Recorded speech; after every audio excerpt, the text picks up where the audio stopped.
Welcome to Love to See It, a podcast about what it looks like when you try to get freaky in the pods. And also 5 couples heading off to Mexico for a sexy and drunken and quite dramatic romantic vacay. Yeah, heavy emphasis on the drunken part of that. This show maybe needs to have a come to Jesus moment akin to what happened with Bachelor in Paradise because the booze was flowing. They need a drink limit at the mixers. We're here today to discuss episodes 4 to 6 of season 9 of Love is Blind. If you missed part 1 of our season 9 drop 1 recap, episodes 1 to 3, you can find that episode earlier in our feed where we cover those 3 episodes. And then you can come back here because we're about to get into the second half of drop 1. This season is so unhinged that every other season of the show, we have done the first 6 episodes or whatever in one episode. We just could not do it in one recap. In fact, we couldn't even get our notes to fewer than 15 pages for either half. We're at like 32 pages of notes for the first 6 episodes. Denver is unhinged. I have so many questions. This is longer than one of my junior theses in college. At this point, just our pages of notes. I think that we wrote 20-page papers in college to prepare us for taking notes for our reality TV podcast scripts. That's what I assumed at the time. Yeah. That Judith Butler was not for nothing. Yeah, I'm like, when I write my long paper about the novels of George Eliot, it is so that I can recap reality TV in 20 years. So let's dive in to the rest of the pods. Because we're still in the pods. We're still in the pods. We actually had left off on Edmmond and Calibria's reveal, and so we're mid-reveal. It goes really well. They both seem really into each other's looks. They share a long embrace. She calls him her chocolate king. Their outfits are very well matched. Like she's in like a bright orange dress and he's in like red pants, but they really go together. Like his floral pattern shirt has like an orange and red kind of color scheme. And apparently this look is usually kind of not KB's thing. She's like, I would walk past that floral shirt. Perhaps problematic because that's every item of clothing that Edmmond owns, but hey, her mind has been open to it. She's in it with him. He also wrote KB on a little piece of tape and stuck it to his chest. And Calibria loves this. She's like, I'll be the future Mrs. Harvey. She literally says, what's my last name going to be? I can't relate to this mindset about the last name. Yeah, neither can I. But there's not a woman in here who will be leaving this experience with her current last name if she has it her way. They basically all commit to a man and then are like, now that I've committed to you, I can't wait to find out what my last name will be in the future. Not super important. It could be anything. Doesn't matter. I'm committed to it. In the moment after this, he doubles over and is like, I'm about to cry with a boner. The number of conversations about boners, penis tickles, landing strips, what is going on in Denver? I mean, they're very sexually open, and I love the openness, but it's not in a sexy way. It's like sexual openness in a way that reminds me of like a 14-year-old. That's the thing. Sometimes it ends up coming off as kind of childlike in the sense where it's like, it's just blurting things out without much thought as to it's like Edmmond being like, appropriateness. I'm crying with a boner, and then Nick talking about how he texts his bros that his dick is curly. Like, I don't know what's going on among the men of Denver. He just wants her to know that on some days he wakes up and his dick goes left. Like, not every day. It changes shape from day to day. Didn't know that could happen. Learning a lot. So let's talk about Brendan, Annie, Nick, and Kate. This Things really get wild in this love square. Yeah. So Nick at this point is still feeling like Kate is his number one, hands down. He's like, I'm going to fight for her. He's ready to settle down. He's like, "The women call me watch guy. They think I'm just skiing on weekdays and I'm so cool, but I'm actually really ready to settle down." So he's really getting close to Kate and giving her a lot of reassurance. He brings up religion in one conversation, and she says she considers herself spiritual, but not super committed to religion. She's like not against it, but personally, it doesn't play a big role. And he says that he gets like a lot of reassurance from his relationship with God, which is like a personal, quiet relationship with God, which I'm hearing he doesn't go to church, but maybe that's not true. It's like it's very personal, quiet. No one knows about it. I suspect that perhaps that was Kate's takeaway from it, that it's like that's your personal faith. And so there's no, Right. it's not in conflict with the fact that I'm not a particularly religious person. Yeah, it's an interesting way to frame it, given that he's like, my wife and I must raise our children in the church, and that's very important. Right. Like that's just simply not the vibe he's giving off in this first conversation. Right.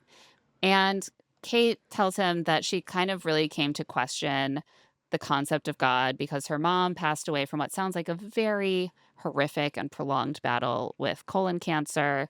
Like she had tumors, she said, coming out of her head and her arms. Like it was really, really agonizing. And after this, she and her sibling were just kind of like, well, how could a God let this happen? And he's very receptive. He's like, I understand. Um, and he's told her that he loves her, and she still hasn't said the same, but he seems unconcerned. She's like, "It's just a big word." And he's like, "Totally. I'll always fight for you. I'm gonna be your boyfriend." And she's like, "Yeah, I already feel like you're my boyfriend." So Kate thinks it's the two of them, unsurprisingly. Yeah. But Nick is still dating Annie, and during their next date, she's seeking validation. And she also shares with him that she has a second connection.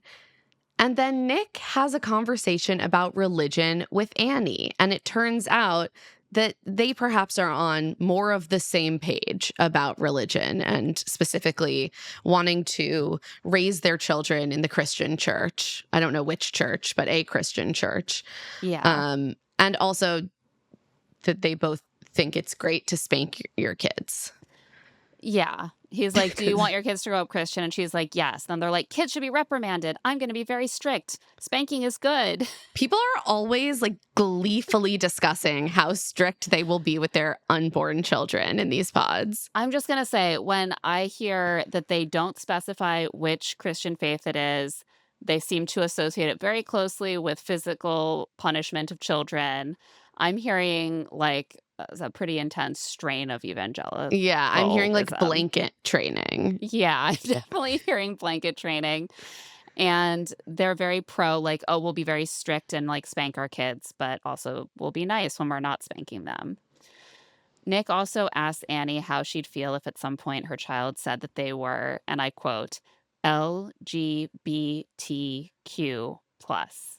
So he's prepared with the entire acronym here.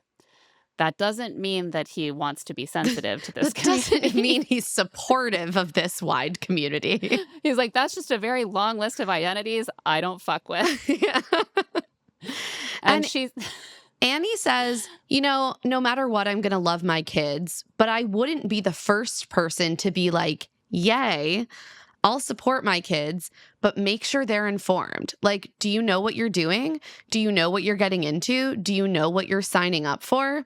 Why don't I get this talk when I tell my parents that I'm interested in dating men? Like, that's a really dangerous and scary life to get into. And no one asked me if I knew what I was signing up for. And you'd be like, I don't. I don't. I simply don't. Yeah. Nick asks if she feels like it's a fad. I was like, Nick, what's it? I guess all LGBTQ plus identities? Yeah. And Annie says 100%. Future moms for liberty over here. And Nick suggests that children are picking these identities up from like other kids. Like, oh, Janice said she's this, so I'm this. It's the social contagion theory. Like, we've heard this a lot from like the centrist, reactionary centrist to the right wing. Yeah, this feels like such a right wing talking point to me. Yeah. This idea that like kids go to school and they come back trans and they've been like operated on in, I don't know, in the cafeteria. Like they were transed at school. Yeah. Like so Nick then says when kids start having those thoughts that's too young. Maybe I'm old fashioned, but it's a concern for me because who's telling you that? This is like the trans groomers panic in so many words. Like they're grooming our kids to be trans. Like it's Yeah, like inappropriate for they're reading adults to be books. sharing sexual things of this nature that it makes our children want to be trans. And so that's grooming and pedophilia. Right. It literally feels like they're one step away from outlining the rationale to like ban books written by queer authors or whatever in elementary schools. Like there it's Right. And I this found this this very alarming. it makes me really, like, even angrier now that I have kids who are of an age, especially my older son, where they're getting a lot of messages about what they'll be when they grow up and how that pertains to their gender, their gender identity, their sexual orientation. Like, the number of people feel very free to make comments about, like, you're gonna be a heartbreaker with the ladies, Yep. like, when you have a girlfriend. Oh, they like to spend time together, it's like she's his little girlfriend, like, people are very happy to push that stuff, to put those thoughts into children's minds as long as it is, like, standard cis straight stuff. They don't consider that to be grooming, to talk about how, like, a five-year-old and his female friend are like, "Oh my gosh, it's like they're in love." How is it any different? You're giving them those ideas of what they're going to wanna do when they're much older in terms of, like, romantic and sexual involvement. No one is that these people like Nick and Annie who talk this way are not uncomfortable with that. They're just uncomfortable with these people having any idea that, like, gay people exist and that they Exist. might potentially themselves grow up to be gay. Right. It's like, well, if we hide those identities away from our children, then they won't get the idea to like be one of them. Right. It's like, I'm sorry, like, if your five-year-old or your seven-year-old child was like, "I have a crush on someone of the opposite sex," I bet you would find that really cute. Like, Yeah, I you found wouldn't be this like, like "Who gave you that so idea?" I found That's this very inappropriate. depressing and very indicative of where we at of where we are at as a nation when it comes to gender identity and sexual identity and like the just sheer panic that has like entered the mainstream because I don't think Nick and Annie seem like the most virulently right wing people necessarily, but they've clearly like absorbed all of these messages. Yeah. A lot of this has been, like, mainstreamed to a Right, that's degree what that I it was mean. Like not. obviously I don't know what their politics are fully, but like the way they are talking about it in this completely normative way of just like, yeah, when it's like a fad and they're just hearing it at school and like it felt very, very depressing and very telling that this is a conversation that's featured on the show. Right. Nick also shares that his mom watches a lot of alarmist news, which sounds like Fox News He or does, I literally identify it as Fox yeah. News. Yeah. And he's like, she always gets really worked up, like, "Oh, is that what the kids these days are doing? Is that what you're doing?" And there was a time in high school when he was really depressed for a few days because he was, like, going through something with a girlfriend, I think he said. And his mom came to him and was like, "If you're gay, you can tell me. Like, is that what's going on?" And he's like, I was like, "Oh my god, no, how embarrassing." Like, I was so embarrassed for days. Like, I felt like I had to, like, bring a girl home and smooch her in front of my parents because I was so embarrassed. And I was like, "I'm sorry, you're making it sound like if you were gay, you would be incredibly not okay with it."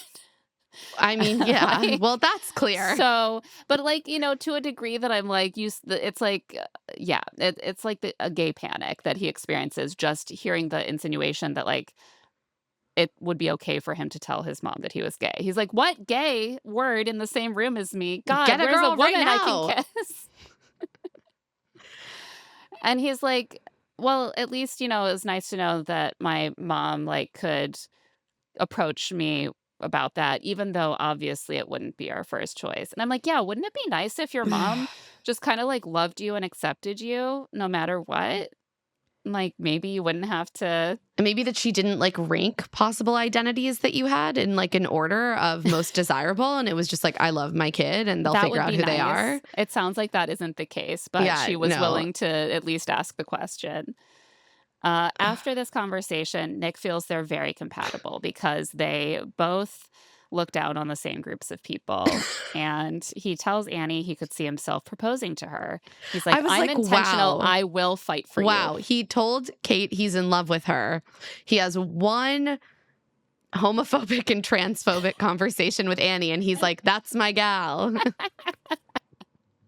I know. It's like this, I guess this is the answer to like finding love is just go MAGA. Like you will find the right person for you.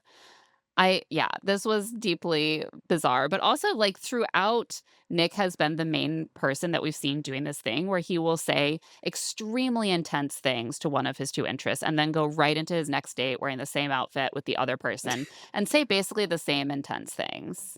And I It's do just, have it's, to wonder how that's going to go over when Annie sees this back. yeah.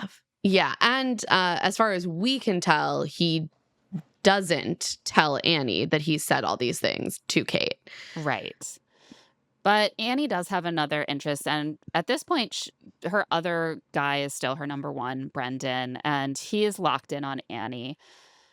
But also, she seems to doubt that he's locked in on her. It's like a very She's weird wanting a lot of dynamic. affirmation, and she feels like Nick is giving her a lot of affirmation. She like goes to him for affirmation. He's happy to say these things, but ironically, Nick is the one who is Spreading it everywhere. spreading it everywhere. And at this point, like the other girl is still his number one. Meanwhile, Brendan is really focused on her, and she's saying to him, like, you're like so dependable. I can see you as my husband one day, but like at the same time, he's not as effusive as Nick. And she wants the effusiveness, which is fair. That's not the kind of guy he is. He is more of the No. strong and silent type. He doesn't know what to talk to her about. He's like, do He- you like houses? This is like a running theme in their relationship. I was like, the main takeaway from their relationship is that when these two picture their future, they picture a white house with black trim and a front door that is a color. Maybe it's blue, maybe it's red. Yeah. This is like what Brendan goes back to in every conversation. He's like, babe, what color is the door? We visualized that house. It's real. Once I imagined it in my head, we live there now. But this conversation is a little tense, I think, because well, it's interesting. We don't know whether this happened before or after the conversation with Nick. So either she takes the feeling from this conversation into Nick's date and wants the reassurance, or she's like, Nick just gave me a lot of reassurance and therefore I want more from Brendan. Either way, she's kind of like needling him about how she's not quite getting enough, even though she explicitly denies that he hasn't given her or told her everything that she needs to hear. He like asked her what cars she drives, and she's like, we already talked about this, and is clearly really annoyed that he doesn't remember. And then he's really annoyed that she is so stuck on this when he's like, I'm totally focused on you and I care a lot, and remember a lot of things. I remember the house. So many things. The door. I remember the door. And she is like, well, what's our life going to be like? And he's like, we're going to travel. And she's like, well, but am I going to have to plan it all? He's like, sometimes we'll have a lazy day at home. And she's like, at home? Are you boring? It's such an odd dynamic. I was like, okay, these two are going south. She looks like she's trying to find fault with everything he's saying. And it's like, why? Is it because she's starting to wonder if it's Nick? Is it because she was hoping for more from Brendan, and in the absence of him giving her a speech about how much he loves her, she's kind of like picking at him to get a reaction? Both. At the end, Annie says she thinks she'll say I love you to Brendan at some point in the pods, but he shouldn't make her say it first. And I think this is kind of the skeleton key. She's like trying to get him to say that he loves her, and he is not picking up on that until it's somehow. too late. Like she's explicitly saying, I don't want to say it to you first, but I will at some point. And he's like, great, I understand. And then doesn't say that he loves her. Meanwhile, Nick heads into his next date with Kate and tells her that he has another serious connection and he's being pulled in two separate directions. And Kate is pissed. She's She's like, like, "You told me you loved me 2 days ago." yeah. He's like, yeah, no, that's true. And she's like, that's kind of fucked up. And he says, "You look, I still love you, but you were holding back on me." And I'm like, acted like it was fine and like you were going to fight for her and love her forever. And now you're like, well, you didn't say you love me back. So anyway, now you're kind of 50-50 with this other. He and Annie are actually very similar. Yes. And that's why they end up together. Yeah, exactly. I mean, Kate also brings up that she had a bit of a feeling that Nick was so quick to say, "I love you," that it felt a little bit like love bombing. Yeah. And like, I think that's fair, especially given that now, because what love bombing means is like you are coming on really strong. In And order to secure, in order to, snag someone. right. And that it is maybe a bit of a manipulation tactic. Right. And what she's saying is, you're telling me now that you're equally invested in someone else. So it sounds like what you were saying wasn't exactly sincere. It was just a way of kind of locking me in. Right. And he's like, "That is so invalidating to how I felt in the moment." And Kate is like, "Love isn't a moment, it's eternal." I think the reality is somewhere in the middle, Yeah. personally. You can love someone, it cannot be eternal. But if you only feel that you love someone in a moment, then maybe you should wait to Yeah, say it. maybe you should, think on that. And this is like a pattern that I think we're seeing throughout, like, this is a big Bachelor thing, to be honest. How many reality dating shows do we have to sit through where we watch men say that they loved a woman in the moment, and it's invalidating of her to then expect it to mean anything beyond that He's like, moment? "I meant it that moment. You have to How check in dare with me you? again during every subsequent moment." Right. Like, you thought that meant something? You beautiful fool. That's not relevant. And meanwhile, the women just sit there flabbergasted, being like, what do you mean in the moment? Like, And Nick's like, "No, no, no. It wasn't just in that moment. I journal. I did so much journaling." I And then journaled for he hours goes, about this. even fucking harder. He's like, "My love for you will honestly never change. Never. Never. It would go throughout time until we're both buried 10 feet under." What are they, vampires? He's like, we got to go even deeper than 6 feet. They're going to bury us with a stake through 10 our heart. feet. And basically, right after this This really is intense declaration of eternal post death love, he asked Kate if she'd be open for a future together to explore her relationship with God and religion again. And she's like, probably not. I'm just like not a religious person. And Nick reacts like he just got slapped in the face. Yeah, no, I was like, this man, I mean, he's literally physically taken aback. Never been a religious person? Are you serious right now? Are Is you that a serious? joke? Are you serious? And he's like, you told me about your upbringing and conversations you had with your sister after your mom passed away. And she's like, yeah. And I said, after that, I don't believe a God exists. I told you that. And he's like, but that implies that before your mom died of a horrible colon cancer, you did believe in God. And she's like, I don't really think that it does. Yeah. She's like, I mean, I told you I wasn't religious. Right. Like, just because you, like, came to feel that there actively wasn't a God doesn't mean that before you were, like, religious. Maybe before you just didn't think about it that Right. much. And also the fact that she's shared this emotional story about the trauma of losing her mother in this horrific way, which must have meant a decade of really intense suffering for the entire family, and how she lost any, like, thought she had of a God after that. That his takeaway was, she can believe in God again for me. Yeah, she'll do it. She'll do Yeah. it. What I'm Also, hearing is she's open to believing in God. also, I feel like this wasn't important to him until he found someone else who fit that thing. Right. He's like, now I have options. Kate is so thrown. This man just swore his undying love He just for said, her. "My love for you will never change." Well, but now that's the thing. He has to lawyer her. He's like, um, it was true based on the information that I had, but you actually lied to me. You made some statements that were provably false, and because of that, the contract is null and void. and I no longer have to undyingly love you. And suddenly he's like, I have love for you. I will love you forever in the sense that I have love for you. Best of luck in your future endeavors. Yeah, he's just like, we're done.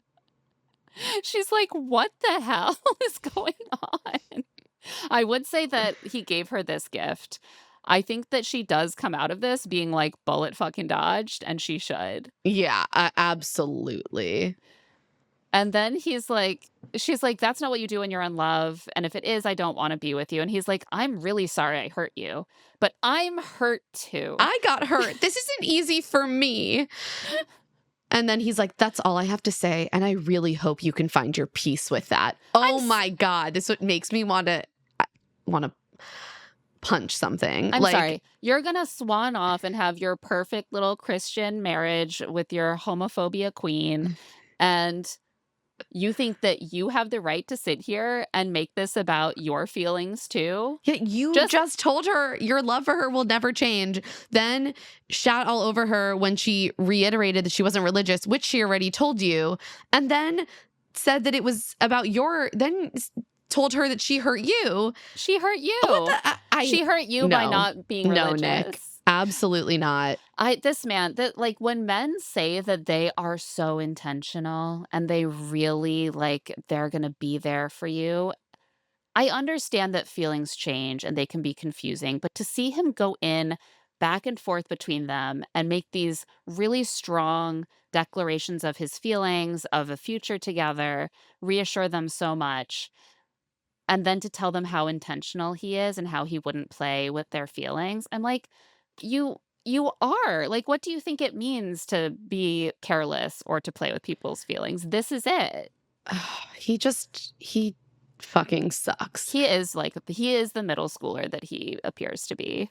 I agree. So during their next date, Nick then tells Annie that he broke it off with someone, and that person came at him with daggers. He's the victim here. He's the victim. But don't worry, because he said a prayer and asked God to refresh his spirit, and God did, and now he's choosing Annie. Yeah, she's the one. And she's like, I agree. You're the one for me too. And he's like, when I'm laying on top of you and we're making eye contact, you're going to know the emotional connection we have. I was like, what is wrong with these people? I hate this. Don't make me think about you lying on top of Annie. He promises to be her wish.com Zac Efron. I think that means like what you ordered versus what you got. Like wish.com. Yeah. Like he's the budget version. Sure. This seems to be a kind of big tell of the type of look that he has that Annie does not seem to clock. Yeah, I think she breezes right over this. Yeah, but they exchange I love yous and it's on. But Brendan doesn't know yet. And Nick and Brendan seem to have no idea that they are in a love triangle, but Brendan does know that Annie has someone else and it's making him anxious. During his next date with Annie, she brings up that she doesn't think that they have serious conversations. He's literally like, are you okay? And she's like, we don't talk about serious things. And he's like what? We do. We talked about the blue or red front door. What kind of house do you want, Annie? I know what kind of house you want. Don't tell me that I don't know you. But honestly, it really seems like Annie just wants to find a good reason to end things through this conversation or push him to end it instead of being upfront. So she is like, kind of like prodding him, pushing him throughout this conversation. And it seems like Brendan has arrived to that date ready to like declare himself and say, I love you to Annie. But he doesn't actually get to do that because she is so hesitant. And he's finally like, is this about your other connection? And she says, I don't know. And then he has to ask her like 3 more times. He's like, just please tell me if this is about someone else. Right. And instead of like the little, like, maybe this wouldn't work between us. Like, we don't have serious conversations. Like, I don't know. Like, is that enough? And finally, she's like, yeah, I don't know if I'm self-sabotaging or just choosing someone else just to choose them. But this Why don't implies that she is choosing someone else. Right. And in a really annoying way where she's like, I hate when people do this, where they're like, I'm probably making a huge mistake and doing it for stupid Right. It's reasons, like, but no, I'm you not don't choosing think you. that. And I actually do think that maybe she is doing it for stupid reasons, which is that Nick said that he was choosing her before Brendan said, I love you, I choose you. And she went with the first person who said that to her. Yeah, you might be right. Although maybe she I also don't loved the know. homophobia that much. Brendan also seems quite Christian, so. Yeah, she has 2 Christians, so.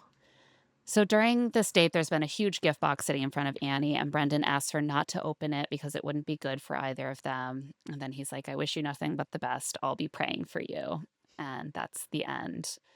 But they don't actually break up here I because they think do end up talking she again. I think she thinks they broke up But like, why did they end up meeting up again? because You know? Brendan clearly is like, I'm going to make one last play, and clearly He's like, production please come wanted. talk to me. Yeah, Yeah. because the next time she sees Brendan, or hears Brendan's voice, she's shocked. She's like, I thought I was. It's very clear that she was like, I thought I did it. Yeah. Like, Yeah. and producers are like, no. No. Because he goes back to the men's quarters and tells Jordan, like, my number one said she's probably going to choose someone else. And then Nick comes over and joins the conversation. And it's very weird. It seems like editing plays a heavy role here. Like, there's a lot of ominous music and skeptical reaction shots from Brendan whenever Nick talks.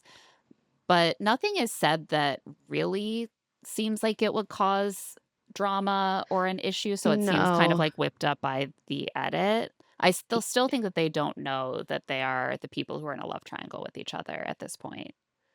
Yeah, although it's very confusing. I wonder if there's more to this conversation we don't see, because then There definitely when is because it's there obviously confusing. is, but then like when Brendan talks to Annie the next day, he does know that Nick is the third. So I was like, did Nick Right. tell him and we just don't see it? There's a lot missing. Yeah. And then they just try to make up for that by adding a lot of ominous music and skeptical looking edits into one conversation. So Annie goes into the pods and surprise, it's Brendan.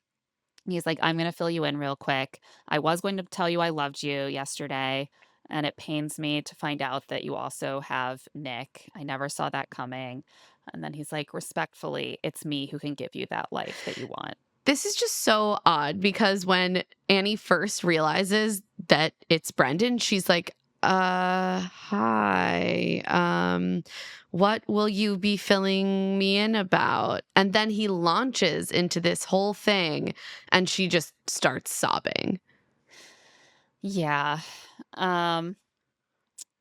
Yeah, she didn't expect to have to talk to him again, I'm sure. And he's like, yeah, it's always been you. I knew I loved you since day 2, and you've been my number 1 since day 2. I've loved you since day 5. Like, this is the rest of our lives. Like, don't worry about the pods. Like, unless you're 110% going to say yes to Nick, like, really think about what you're doing. And she's like, I don't want to wait my whole life for somebody. And he's like, you don't have to. It's right now. And I'm like, yeah, it is right now. What do you mean? It's been like 9 days. She's basically just like, you didn't tell me this soon enough. Right. And I understand that that might seem like a very telling thing because of the kind of person she is and what she knows that she needs from a partner, that she would want someone who is more effusive. But I do think that, like, it is not entirely fair to be like, I would have to wait my whole life for you. He's like, no, it's now. He's Now's like, the Nick time. was just like one half day ahead of me on this declaration, and that's good enough for you. But like, my date the same day was too late. I just feel like at this point she's made her choice and she's trying to figure Yeah. out the easiest way to explain her way out of this. Yeah. She's like, I needed you to tell me sooner. I needed you to take me and show me, guide me, and give me the direction I need to go. Yikes. Again, she definitely just picked Nick because he was the one who said, we are going to get married first. Correct. He was guiding her and showing her which way to go. He starts being like, what color door do you want, Annie? What will our house look like? I know what you need. I know it. And she says she wants someone who will always choose her. And he was like, you didn't ask me to. And she's like, I didn't have to ask Nick. You didn't even fight for me. Why now? You never validated me. You never told me you loved me. You are my number 1 too. Why didn't you convince me then? And he's like, "Well, you, like, picked someone else, and I don't know, I'm, like, trying." And she's like, "No, you didn't fight for me." And it ends up being a very confusing conversation. He's like, "I love you, I wanna spend the rest of my life with you, think about what you're doing, think about what you're saying." And she's like, "I'm sorry," and she leaves. I was left with the impression that Annie wanted him to, like, kind of take the lead earlier, and Yeah. now he is trying to take it now by being like, "I'm the one for you. Think about what you want. I can give it to you." And now she's like, "I hate when men tell me what to do." And I'm like, "No, you wish he told you what to do 2 days ago. You're mad that he's doing it now because now there are 2 men telling you what to do. And Who you do you just want the listen to?" one. And she decides it's Nick. Yeah, that's why women can't have more than one. Women can't do polyamory. Doesn't work because you can only listen to one man as the head of your household. So she heads into her date with Nick and is like, "I feel terrible." And she thanks him for putting her first, choosing her, telling her he loved her.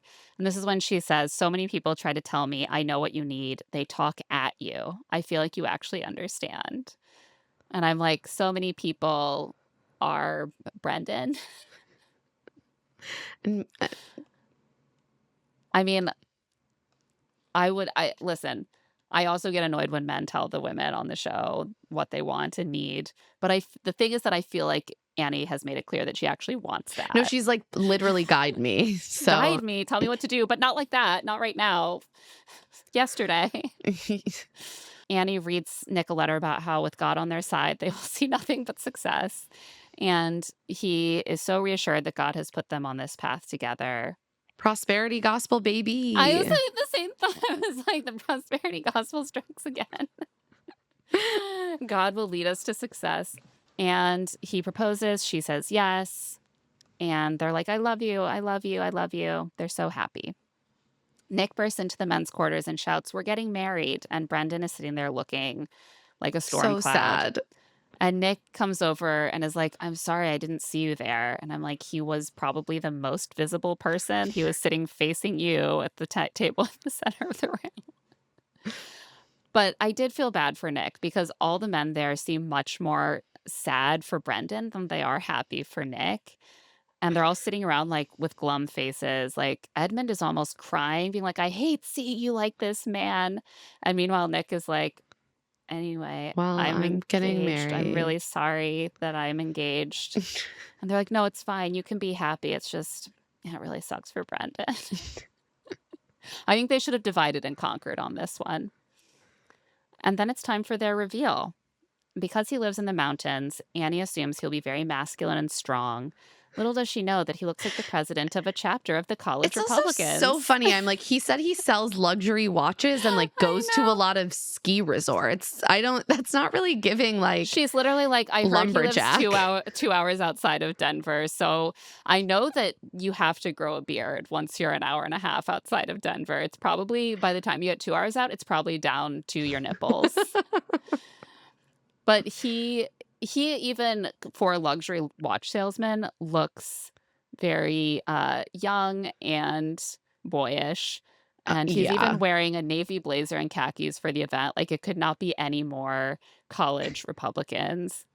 Yeah, it's like the opposite of my type. He proposes with the ring. They kiss. They're really into each other. In her confessional, she's so happy and appears relieved that he's clean cut and doesn't have a giant beard and that he has blonde hair and light eyes. Maybe she's just describing his looks and she's happy about his looks, and it's not that she is explicitly relieved that he is blonde and blue eyed. But she's like, "I would have been happy with a giant beard too, but he's perfect." And on that note, we're going to take a quick break. When we get back, we'll get into the rest of our couples. And we are back. Let's talk about Meg, Mike, and Jordan. Things get interesting between these three. Mike is out here projecting confidence with Megan, even though it's clear he is still a bit thrown about being in a love triangle with Kia driving Jordan. Yeah, he's making a lot of comments during this first date we see where I'm like, are these intentional, like, dropping of clues that he knows it's Jordan. Maybe? Like, he's asking her, like, "Are you into tattoos?"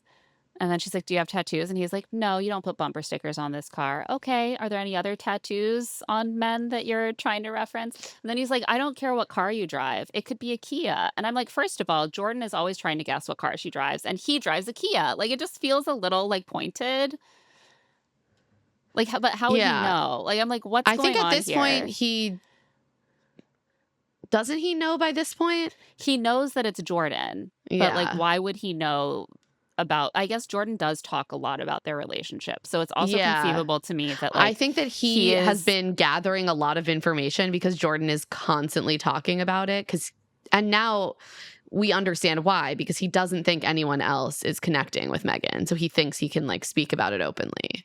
yeah, and he's just a very effusive man. Yeah. Mike, shares that in his notebook, he wrote, "Chill, be confident, you're better than these other guys."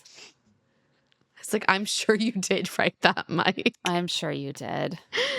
That sounds like what he probably writes that everywhere, writes it on his Yeah. mirror, writes it on his dashboard. "Chill, be confident, you're better than these other My daily guys." affirmation, "You're better than other people."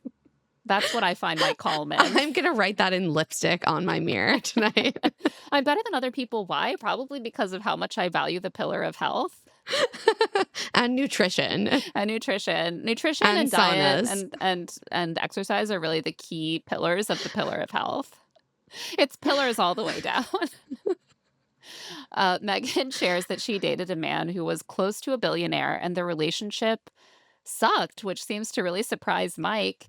She's like, all he did was give me gifts. Like, he was always working, barely spending time with me. We just like have dinner and sleep together, and then he'd be gone, and I was miserable. And then she kind of reacted against that by dating someone young and broke, but this person wasn't ready to settle down and have kids. And she wants something like in the middle between those two extremes. This is basically the plot of Materialists. So true.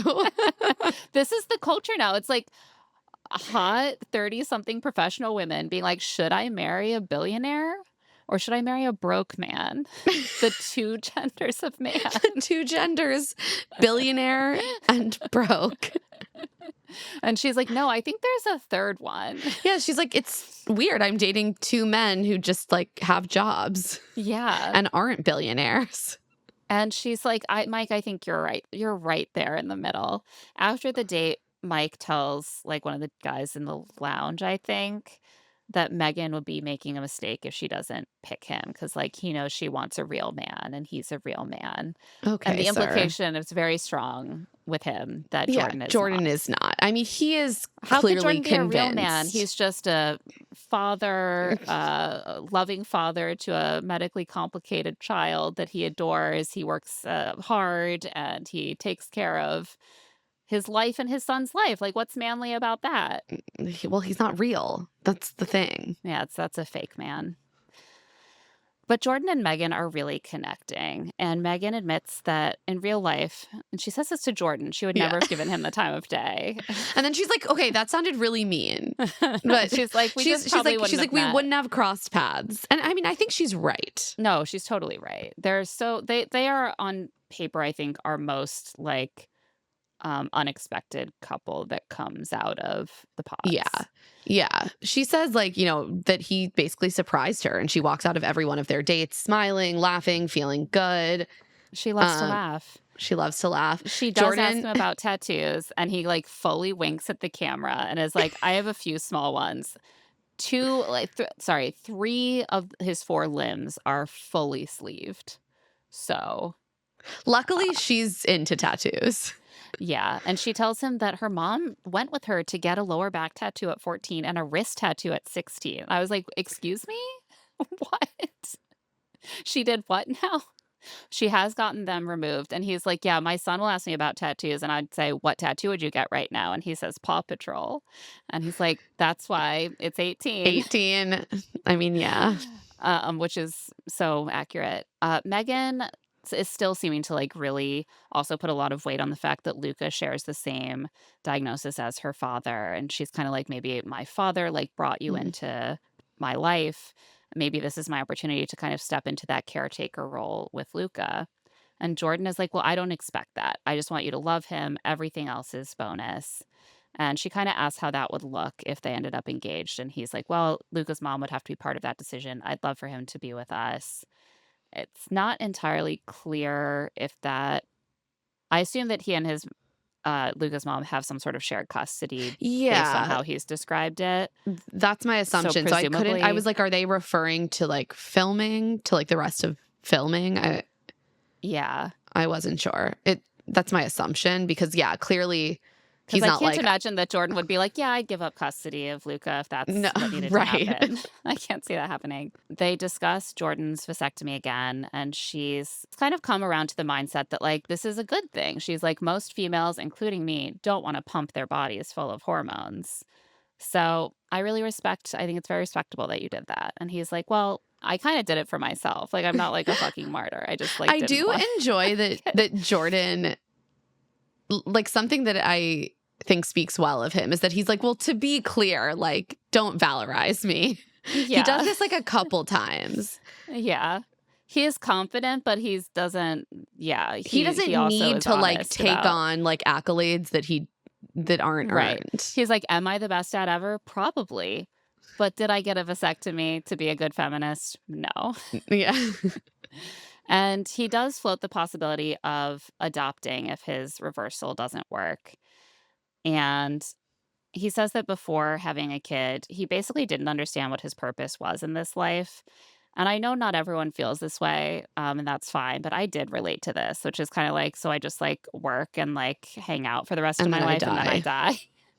I was like, yeah, no, I kind of had that mindset. I think a lot of people who choose to have kids have that kind But I of found it mindset around interesting it. because then it does put Megan in the position being like, well, so then if I don't have kids, do I not have purpose? Well, everyone decides on their purpose for Yeah. themselves, right? Like the fact that I felt like I needed that to be part of my purpose doesn't mean that everyone needs that. But it's fair if No, she for sure. wants that to be You can part of like her yeah, you can purpose. hear like Megan working through it. Like that she's Right, like there's a potential that the reversal will not work. You felt right, like you didn't have this purpose.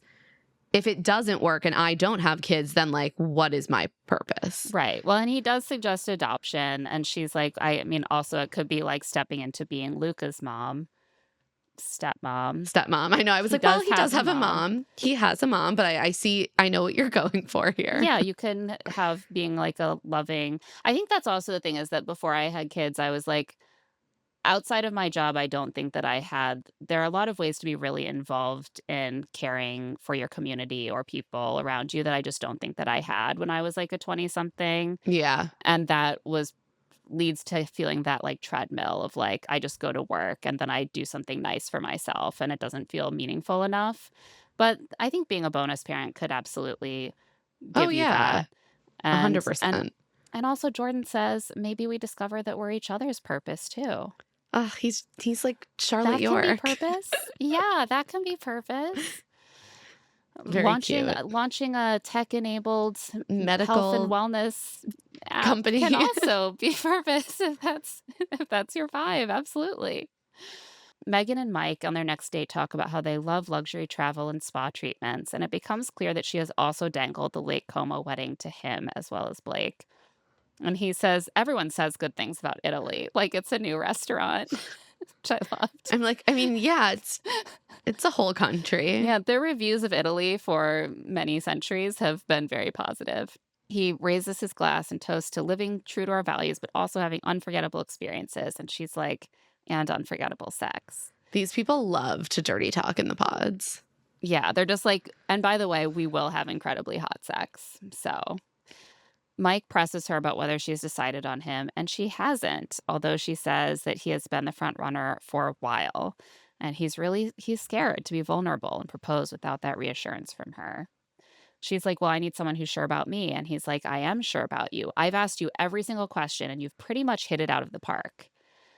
And this is clearly not what she wants to hear. Yeah. She's like, I don't want you to be checking boxes. I want you to feel something. And he's like, I do. And with that, he slams his notebook shut and is like, that's all I've got. I'm cutting you off. putting my shoes on. And at first she laughs and then she realizes he's actually leaving and she starts to get upset. And he's like, "Well, I want you to want me like I want you." In other words, he's like, "I'm playing a game right now. I'm taking myself away so that you wish I were here." And she's like, "Mike, I do." And she starts being like, I'm allowed to not be sure. Like, that's the process. You're faulting me for that." And he's like, "I'm not faulting you, but I'm testing you. I need you to Yikes. put yourself out there like I have for you." In the real world, I'd politely walk out the door at this point. And he's kind of walking around smiling calmly as he tells her all this, and she's And getting she's getting agitated. upset. And like there's a world in which I feel for Mike because it is hard to be one of the two prongs on the A love triangle. It's 100%. hard. But I also really respect Megan. She's one of the few people that does not like pussyfoot around the reality of her situation. Like she is pretty open about not Right. being sure, not being decided, having two connections. She doesn't get like baited into promising too much here, Exactly. but she does get upset that he seems to be now punishing her for that. She's like, "I'm falling in love, but I do have another strong connection." And finally, he's like, "Well, I don't want you to be upset. I don't want you to cry." And they make up, and he's like, "I'm not walking out, but I am going to leave a little early, and I'll be thinking about you." And I was like, I still feel like this is the same thing. Like you're trying to somehow give yourself leverage by playing hard to get in this moment. You're like, if you want me, I'm gonna have to make myself a little bit scarce. I'm gonna have to make her feel like she has to fight for me. But it's so transparent that he is just choosing to test her because he says Right. that like I think it has the opposite of the effect that he wants. I agree. So she heads into her date with Jordan, where he starts talking about how amazing it is that he, unlike the other guys, doesn't have to worry about his girl having another connection. It's like, I'm She's like, so lucky. Thank God I don't have to worry about that. and you can see Megan start to panic. And finally she's like, I do. I have to tell you Yeah. that I do have another connection. She's like, "I thought you knew that actually." I think that if it had just been the one comment, she might not have even fully unclocked it. But then he keeps talking about it, and finally she's like, "I'm really getting the vibe that you think I don't have another Yeah, connection." and she's like, "I am so sorry. I thought you were aware." And they clearly got their wires crossed because he thought Blake was the other connection, but she had two other connections. Right. And Jordan's response, I think, is what seals the deal for him, or that is what is they want us to think in the edit for sure. He is so apologetic for assuming and making it weird. He's so sorry she's dealing with a confusing situation. He's like, "I want you, I want a life together, but I also want you to just make the choice that will make you happy." And she says, "Just you saying that is very telling." And I was like, she's contrasting this with Mike playing a little fucking mind game with her. 100%. And Jordan says he's not trying to be a salesman. He thinks their life would be great. And she's like, really overcome. And she says that she loves him. And he says he loves her too. At that point, I was like, okay, she's done with Mike. Right? Like this was the moment where she's like, I've heard what I need to hear to like actually make a choice. And it Yeah. wasn't, I'm removing myself to make you want me more. It was like, I care more You about should, your well-being yeah, I than care my about own. you. I sense that you're having a hard time. I hope you Yeah. make the right decision for yourself. And then he says, Miss Sparkle trying to be Mrs. Keltner. And she's like, yep, basically. No one is like, no, I'm keeping my name. It's just something I noticed. We'll talk about Something it I noticed constantly. too. The next date, Mike has written her a letter about how he wants to build an empire and also slow down and have kids and just have an incredible life. And she thanks him and tells him they'd have an amazing life, but something in her gut is telling her this isn't right. And for once, she just has to listen to that. She usually ignores it. Mike says, I kind of feel like an idiot. And she cries and is like, I appreciate all your vulnerability. I know I'm taking a risk and walking away, but I really do just have to listen to that gut instinct for the first time. Mike says he feels blindsided. And then he starts to hint that he thinks Jordan is a bad choice for her. But then he stops himself in that way where it makes it extremely clear What he was about to do. He has plausible deniability. He didn't actually say it, but he made it clear. And And Megan is like, well, I know in the real world, I would probably go for you and not Jordan. And I sense that that is what you're thinking. And he's like, well, we're so different. And I want to be in your life so badly. But, I want you to be happy. I want you to chase what you want. I was like, good job. Good job, Mike. You did it. You stuck the landing there. Somehow this conversation is Mike's finest hour because it could have been worse. And yet he still manages to stop and start his objections enough times that he sows a lot of doubt for Megan. Correct. Even while he's trying to be the hero. Megan's like, I didn't expect this to be so amicable and loving. Maybe I jumped to conclusions about you too quickly. It's making me second guess myself. Back in the lounge, we actually see her tell a friend that she thought he'd make it easy to walk away. And she thought he was going to be a full dick. She thought he was going to be a full dick. The fact that she thought that, though, based on everything she knows about him, I still think is enough of a reason to walk away. And to be clear, she doesn't actually seem to doubt her choice. It's just it's a weird thing to choose between two people on such limited information. She seems a little bit thrown, partly because she's she doesn't know what Mike is trying to tell her about Jordan. Right. Exactly. She tells her friend, maybe I think he was trying to hint that he's not physically attractive or something. And that obviously that would make you nervous. There's a lot you don't know still about that person. Exactly. She's like, Mike is trying to warn me about something. I don't know what it is. Will I regret this choice? Maybe. But she doesn't end up. So yeah, it works out for her. She's like, I'm just going to lean into things with Jordan. Back in the men's lounge, Mike tells Jordan he's happy for him, no hard feelings, and they hug. And a few steps away, Nick comforts Mike by saying it's her loss. And Mike is like, I know. And Nick is like, she's going to need her EpiPen when she sees you. Another student of the show. Yeah, it's very awkward. They're still very close to Jordan, and Nick does not know that Mike's connection is the same as Jordan's. No. But Mike does. On proposal day, Megan still seems a little shaken up about the breakup, but she tells Jordan her heart is with him. They exchange I love yous. Jordan proposes, and she says yes. For their reveal, Sparkle Megan wears bright pink and heels with some sparkles on the straps because she's so sparkly. She's got to get such a normie amount of sparkles. A normal amount of sparkle. I'm going to start calling her normal amount of sparkle Megan. Jordan feels like he's being drafted into the big leagues by being picked by this bougie girl. So he wore his fanciest outfit. It is pretty dapper. Jordan's cute. He is cute. I wouldn't be mad.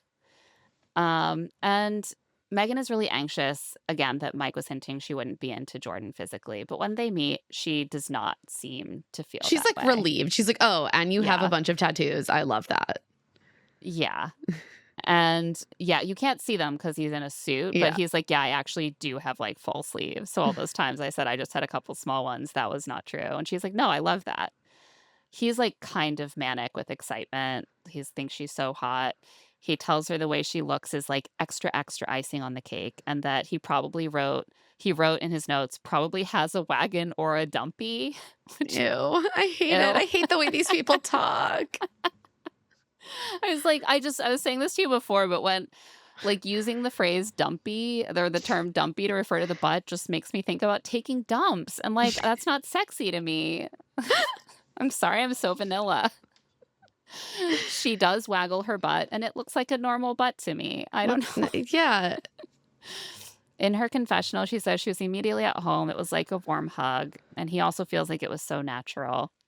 He's like, I'm definitely going to put the vasectomy to use. So, great. Seems promising. He shows her pictures of Luca right away. And he's then remembers to pictures. Propose. He's like, here's my son, here's the ring. In that order. Bada bing, bada boom. Yeah. So honestly, I have a lot of reservations about Megan from what we have seen about her, politics adjacent views and that sort of thing. But their vibe together, I do like. And they have the best vibe. They might have I think they literally have the best vibe of all the couples, which is so alarming. Which is bad. It's not good. This is not a good crop Speaking of If which, you're looking for love, or looking to watch beautiful love stories unfold, I don't think this season of Love is Blind is it. yeah. On that note, we're going to take a quick break. And when we get back, we will get into Patrick and Casey's deeply uncomfortable end. And then, of course, the trip to Mexico. And we're back. So we pick back up with Patrick and Casey with the revelation that Casey makes to Calibria in the women's quarters that she's still sort of emotionally entangled with her ex. I think this is the ex that she like met on TikTok. Yes. And when she told him she was going on Love is Blind, he told her that she was going to be the hottest thing on there and he'd be there when she got back. But she's changed and she realizes her ex only cares about the superficial. I mean, clearly, he's like, literally, you're going on Love is Blind. You're going to be the hot one. But in the meantime, are there any other hotter women that I can meet on Oh, TikTok? God. I was like, this man sounds bad. Bad news. Don't be involved with him. And then the ex does come up during Patrick and Casey's next date. Casey says that she had actually been reached out to by casting on a different reality dating show when she was still with her ex-boyfriend, and that he had encouraged her to go on the show anyway. And Patrick is alarmed by this. She's like, yeah, my ex is still kind of waiting in the wings, and he doesn't think Love is Blind is going to work for me, but he's going to be so wrong. Yeah. And Patrick is like, well, you're going to have to set a really hard boundary with him. And she's like, well, if we get engaged, I don't even care to tell him. And she's like, you could be getting a message from a guy or from a girl no, too. I ended everything that I was involved in before coming here. Like, I don't have a backup plan. Yeah. And he's like, I am a little bit concerned. Like, this is concerning. I've been screwed over by people in the past. And Casey starts to bristle. She's like, can you just like lighten up on me? I really fucking like you. Like, let's not do this. And then the conversation It gets turns so fucking weird. toward sensual feelings. She tells Patrick that she wants him to love her, but she doesn't know if she can love him until she touches him, and she wants to touch him. And like, yeah, chemistry is something that is hard to assess until you meet in person. Patrick at this point brings up for the second time that we see that he is like a baby seal.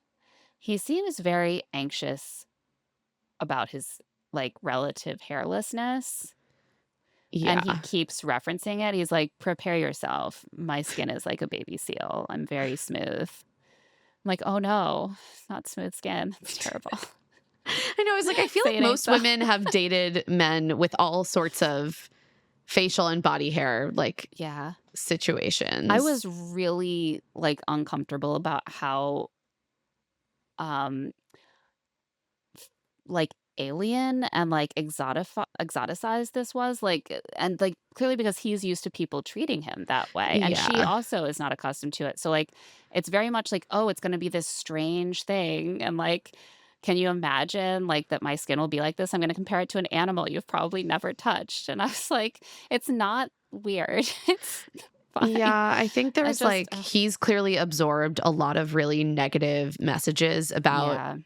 his ethnicity and his looks, and like all of that kind of comes out in these interactions. Yeah. And then Casey uses this to bring up the fact that she has a landing strip. And she tells him that she got waxed before coming to the show to be ready for her man. And then she's like, it would take literally one pull to This wax is where I off was my like, remaining pubic hair. What the fuck are you talking about? It's so unsettling because first of all, she's like, well, obviously, since you don't have much body hair, you'll want me to be completely smooth, and I can do that for you. And then With she says that one the way pull. she talks about it is so like sexy, like it's a sex act to get your landing strip waxed off. Yeah. I was like, first of all, it's painful. Right. I mean, I guess it could for some people be related to some sort of sexual fetish or eroticism, but like, I don't think that Patrick sees it that way because he seems confused about how Right. to It's respond also to so this. uncomfortable because he doesn't seem to be like picking up what she's putting down. So it's like not a mutual sexual exchange. Right. It's just her like continuing to talk in this really sensual way about her pubic hair, and him being like, That would be cool, but don't sweat it. And But well, then because he's kinda like, "You seem to feel like you need to be hairless, but you don't, like, it's fine." right. And she's like, "I could get it all off for you in just one quick hard tug." And he's like, "That whatever, like, I'm cool with the landing strip." Right, and she's like, "I wanna give you what you need in a lot of ways." She says, "If you're a baby seal, you want me to be one too." And like, no, he doesn't seem No. to care. Yeah, he's like, "No, actually, I was just referring to my literal skin, like, it's soft." And she's I like, "No, I know, and I can make mine like that too."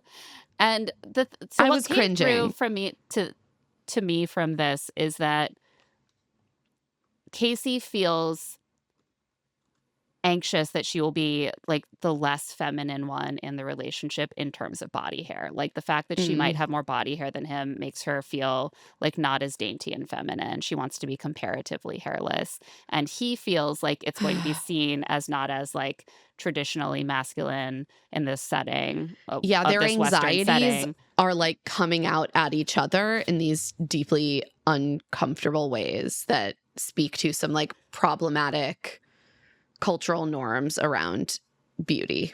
Yeah. And I'm sure there's more to their relationship, but what ends up happening is that this kind of stuff, we are not cutting Right, this that is what we much of the other see. stuff. This is most of what we see between them. And then she starts talking about how she wants to give him what he needs. And he's like, I'm more than ecstatic mentally, for sure. He's devolving into romance word salad as they get closer and closer to their consummation. And then things get even more explicit with the dirty talk. Casey is like, kind of really going for it Kind of? with the phone sex. Kind She of, she's like, Claire. "I feel bad." I feel bad too because like, she does come from a Mormon background, like and even if that weren't the case, that you come from a sort of conservative background, you probably end up feeling, like, a little bit like you're in private with someone you're so into, and then it's gonna like, people are gonna Yeah, be making fun of you doing phone I sex, know, I know. You but can it's tell that rough. she does feel comfortable and she thinks she's, like, performing in a way that will, like, get him, but it's just Yeah.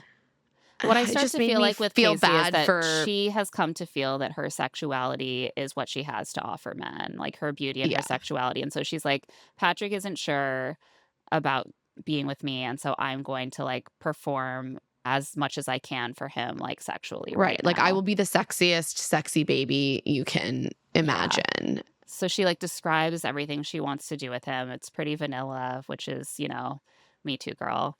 And she's like, I'm gonna think you're so fucking hot. I want you. I wanna fuck you and choose you and give you everything. And he's like, "Mhm.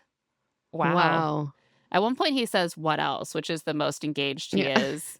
I was when he says, "For sure," as he sips from his wine goblet, I was like, "This is brutal. I was This is like, so "Patrick, don't brutal." ask her what else. Like, if you're not gonna get into this with her, which I think is fine because it's, like, Maybe fair to just not wanna get into it, stop. maybe just stop. Don't, like, be like, 'Tell me more about what you wanna do to me.'" Anywho, that was fun. I'll see you tomorrow. Ay, ay. During their next date, Patrick says that he feels like things between them are too good to be true. Real I was like, "Really?" I don't know. I just Sh feel like they are both talking themselves into this so hard. Yeah, like, a lot of what we're seeing at this point is them just being bundles of neuroses and coping mechanisms at each other. Yeah, and you can just see it, like, careening towards disaster because Casey says, like, "I think I've waited for you forever. I'm so grateful you saw me for me, and you're looking past some of the things you'll have to look past." Like, I feel I like think that's a they reference literally to her ex still being in the yeah, I think offing. so too, but it feels like they both are going into this relationship being like, "Well, I have deficiencies, and I need to prove my worth by securing the other person's affection." Yes. That is so on point, and I think they're both coming into it feeling just, like, grateful that someone would be willing to tolerate these parts of them. Right. And he says he loves her, she says it back, and he says, "There's no other girl here that I could have proposed to." Hmm. Also, cut to the promo for next week where it's like Yeah. him telling Anna, I would have proposed to you. Yeah, I mean, obviously he would have. Like, this feels like the kind of declaration that is almost it's more telling that he felt the need to say it at all. Like, who Right. asked if there was another girl that you could have No proposed one. to? It's like Literally you're no thinking a lot one. about whether there was another girl that you could have proposed to. He's like, "You're my ride or die. Your commitment and strength is ridiculously admirable. Your self-reflection on your past, your peace of mind on your present, and the beauty of your future is a package that just can't be beat." I had to write all of this down. Y I had to write down too. We had to write down a lot of what he says because, like, God love him, Patrick really, like, wants to give the romantic speeches, and it just comes out as this sort of word salad. Do they have access to ChatGPT I don't in think the so. pods? He's He like, your tell he soul is timeless. Your soul is timeless. Everyone's soul is timeless, Patrick. That's the point of the soul. He promises to choose her for eternity and asks her to marry him. She says yes. He's like a lot of the men, former athlete, he's like howling with excitement. He's like, I feel like Steph Curry winning the NBA championship. We're going to have the cutest mixy kids, just like your brothers. Well, okay. And then he says, if we don't have the best athletes, we'll have the smartest kids. And she says, because of you. A lot to unpack there. I mean, one of the things we know about Patrick is that he played basketball. Like, right.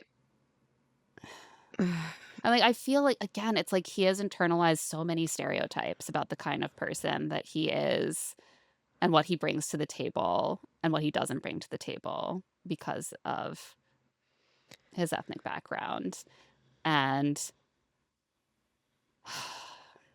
he's feeling so positive about it. And I'm like, I want to be happy for him in this moment. But I'm like, every Well, part of that made also, me uncomfortable.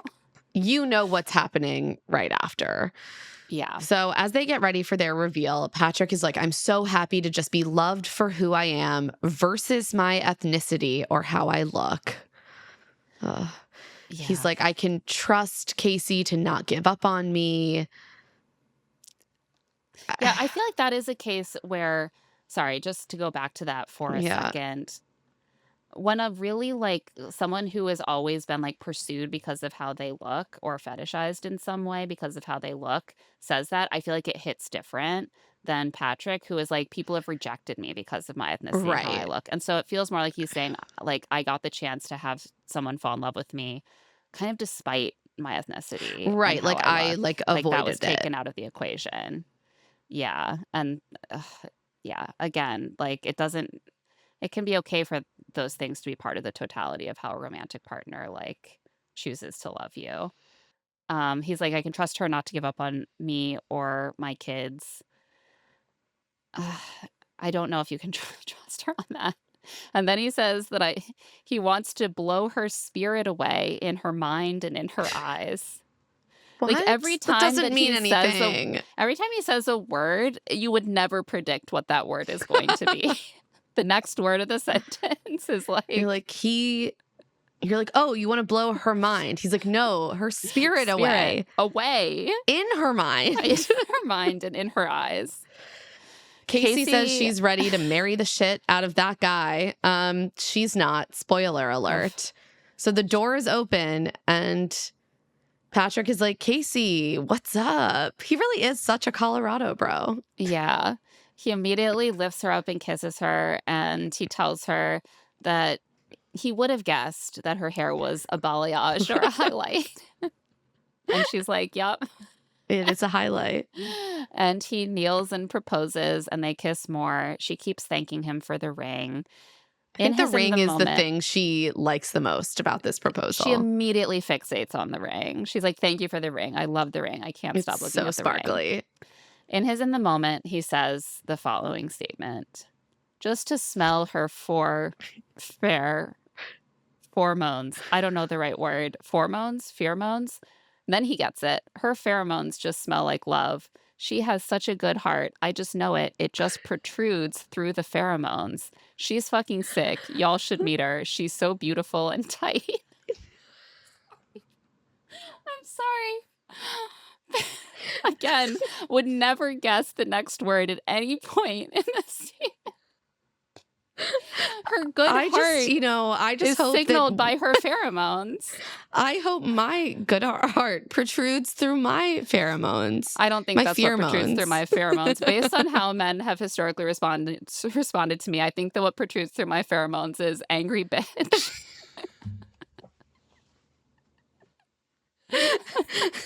Yeah, And my my pheromones pheromones are say right. cunt. Oh my god. And then she's so beautiful and tight. She's fucking sick. Y'all should meet her. I think they have. They produce her on this show. Also, I'm sorry, when someone says to like a hot woman, she's so beautiful and tight, like it's just I was like, I think he means tight, like he cool. means tight in the West Coast way. I know what he means, but No, that like I did a double take at that one. I was like, what? say That more. was quite a statement. Oh, Patrick. So Oh. after the excitement calms down, they sit for champagne and it gets awkward. He notices that she has a chest piercing, but aside from that, they don't seem to know what to say to each other except that they're really nervous and She's he like barely looking at him. This was another place where I was like, it seems very obvious that she has been kind of socialized to offer like romantic or sexual attention to men when she doesn't kind of know how else to like please them or placate them. Yes. Like he keeps being like, you're beautiful. And she'll be like, you're handsome. And then she like kisses him. Like she's kissing him a lot and almost is like, is it to avoid having to sit there with him and like, I mean, I think talk? yes, because we see her do a lot of this when they actually break up soon Well, after. that's the thing. And he tells her she's beautiful. She's like, you're handsome. And he laughs and is like, I was borderline cocky with you, like in the pods, I guess, with what he was saying to her. But he's like, but you don't know. It's an Asian guy. I I don't even know. Excuse me? What? You never know. It's an Asian guy. This poor man. Like, God, he's very traumatized. very Yeah. upsetting. In her confessional, she seems really overwhelmed and basically will just only look at her ring and talk about her ring and how they're getting married and how she can't stop looking at her ring. So yeah, she's definitely found the thing that makes her happy about the situation at this point. The ring is sparkly. The next time we see Casey, she's in the breakup lounge. You know, it's that room where they have to meet if there's an issue prior to going on the honeymoon, where there's like the little round tables and the seating benches and booths. And she's teary in sweats with her hair up in a crocodile styling clip. And in a confessional, a producer asks her what's going on, and she says he deserves someone better than me. He comes into the lounge, and she sits really close to him and holds his face and cries and keeps saying, I love you so much. I was so happy. We hear her whisper to him that she can't do this and she has to go home. In her confessional, then, we see her say, he's not a bad-looking guy in any sense, but he deserves somebody that's so obsessed with him, and that's not her. And then she says, I understand how that is about to look. I mean, yeah. Yeah. Yeah. I mean, it is tough because she is aware that this looks really bad for her. And at the same time, she clearly does not want to go on a romantic vacation with this man. And so her choices here are not great. No, it's just a very rough situation all around. Yeah, it's very tough. He tells her that he understands she doesn't want to go to Baja and asks if she's trying to break up. And she says, no, she loves him. She just can't do the TV show. This is where I almost fault her more for this part of things than ending things. Like if she doesn't believe she can get there with him, then yes, she should not drag him on a romantic vacation and like be mean. Yeah. But if he says, are you trying to break up with me? You need to then say yes. Right. You need to do the hard thing. You need to say, I can't get there with you. Yeah. And like, it is complicated for me always watching this show we were talking about this before taping, but like many of us have dated a little bit online or something. You meet someone in person you think you're into, and there's just nothing. Like, there's no chemistry. You're repelled by them, even. I had this happen both ways with like my first two romantic interests, my high school love interests. We were never really boyfriend, girlfriend, but like I like fell in love with him on AOL Instant Messenger. Then we Hot. met, and I was like, I just don't feel it. I just feel nothing. And I felt so bad. Like, I thought that I would, and he thought that I would. And I was just like, nope. And then the same thing kind of happened with my college boyfriend. But And when it I met worked him, out. I did feel chemistry. He didn't feel Right. chemistry with me at the time, but we got past that and had a wonderful, tumultuous Yeah, relationship. But like, I understand that like you can really believe that it's going to be there and it's just not. And maybe it has totally. nothing to do with any specific thing, nothing you could have predicted. However, However, he however, deserves to know. He right. deserves to know. This is really, or you can either give it a real chance Right. Like there are or he also deserves to know. right, you either have to say maybe I don't feel it right now, but I'm going to give this a chance to see if it builds. Or you have to be honest and you Yeah. have to own how it's going to look. And it's not like she lies about this to producers. So it's going to look bad for her Right. to the public She either just way. can't handle She that can't, painful conversation right. face to face with Patrick of being like, this is what you feared is happening now that I have seen you. I I no don't want you. longer I don't want you. I can't conceive of myself ever being attracted to you. And that's part of what makes this really tough is that a lot of couples that we see, at least one of them has some doubts about the physical connection. And a lot of them I do think make very genuine good faith efforts to give it a I chance to agree. grow. And Right. And that can be she hard taps to out. watch sometimes because it's like, oh, he says he's not into her, but they're still exploring something. But maybe that's a valid path. Maybe they're really trying, they're really open. She's the only one who taps out. And it's after the whole buildup to their relationship where he's very insecure that his race is not aesthetically acceptable to people. And she assures And him that she it's has fine. and she has also said that she has never dated an Asian Right. man. But she's like, it won't be a problem. And then she is the only one who fully taps out immediately and doesn't have any interest in trying to let it grow. And that And is tough. and this whole exchange between them just like is brutal. Yeah. Brutal to watch.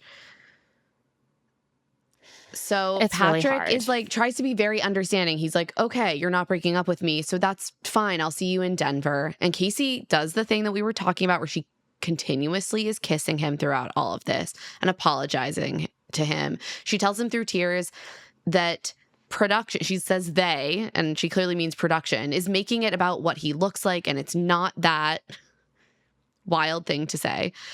And They have you on camera right. uninterrupted saying literally that. It's wild.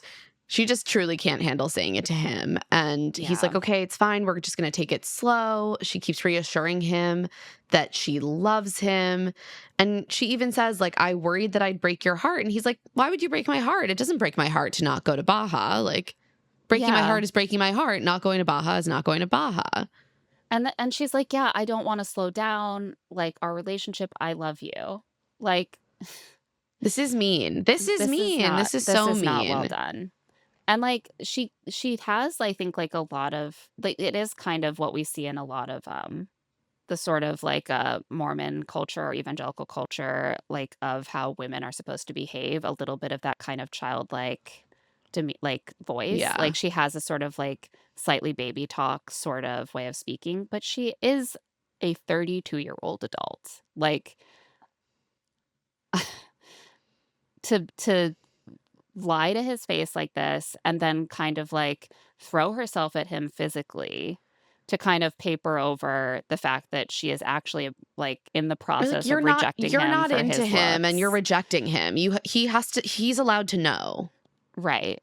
And instead you're, like, covering him with kisses and making out with him She's, passionately like, and being like, "I clinging to love him, you." like he's like a tree trunk and she's like a koala or something. Right. So that throughout this conversation, he will be, like, comforting and care for her and not be angry at with her, which is something that she doesn't Right. At wanna one point, deal he's like, with. "I'll see you back home." And she sort of mumbles something in response that I couldn't quite make out. I watched it like 4 times, but the subtitles say, "I don't know if I'll be there with you." Oh, I totally missed that. And I That's was like, "Did wild. she say that?" Well Again, well, hard for me this to whole part of the confirm. conversation is so interesting because 'cause I'm like, does she think that she's gonna be able to just, like, easily give him the slip? Because she's like, Right. I don't know how you'll get my number." And I'm like, "Can you, like, tell him your number?" Also, like, yeah, you Like, are on social production media. has He'll it. find you. He's like, "I'll find your Instagram." Like, she maybe just thought that she was going to get to vanish into the ether and never have to have the conversation. I was like, "Babe, there's a reunion. There's a mixer." Like, As they part, she, like, throws herself into his arms and clings to him, and they make out, and then they part again, and then she comes back and throws herself into his arms and makes out with him again. and And in quite his understandably, Patrick is like, "I think she is attracted to me." well, yeah, I would think so too if I was him. In his confessional, he's like clearly they're asking him questions that are like, "Do you really buy this?" And he's like, "Yeah, I don't think she's gaslighting me. You can tell we're attracted to each other. It has nothing to do with physical attraction. Like, I still feel good about her. We're just gonna take it slow." But it seems like something is kind of concerning him because he's like, "What did she say to you guys earlier?" Like, he's clearly like, "They're asking me a lot of pointed Right. questions. Suddenly she doesn't wanna go to Baja. Like, what don't I know?" Then we flash back to 45 minutes earlier and we see Casey in the breakup lounge, like on a shaky cam, like they haven't fully got cameras up yet. And she's saying to producers that she just doesn't think her attraction to him is going to grow that much. And it sucks. I just know it won't, she says. And she's like, it would be unfair to go to Mexico and have to tell him. I just don't think I can get there with him, period. Like she says it in quite explicit terms multiple times on camera in different scenes. And so it's like It's like, just say that to him. Say the hard thing to him. If that's what you're going to do, you have to own it to him. right. I am dying to know what conversations they maybe had off camera after this. Yeah. Cuz like yeah, it's really rough like after all of the build up of like, oh, are Asian men not attractive? And like, no, maybe because she knows him so well, it will be like acceptable somehow and she can like get past it. And then it's like, nope, tapping out. It's just, Brutal. I found Brutal. this like this season has been really demoralizing in a lot of ways. And this whole plot line was a big part of that. Yeah, I agree.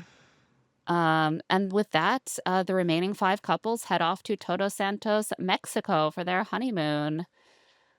Let's go Let's start couple with by Joe and couple. Madison. Yeah.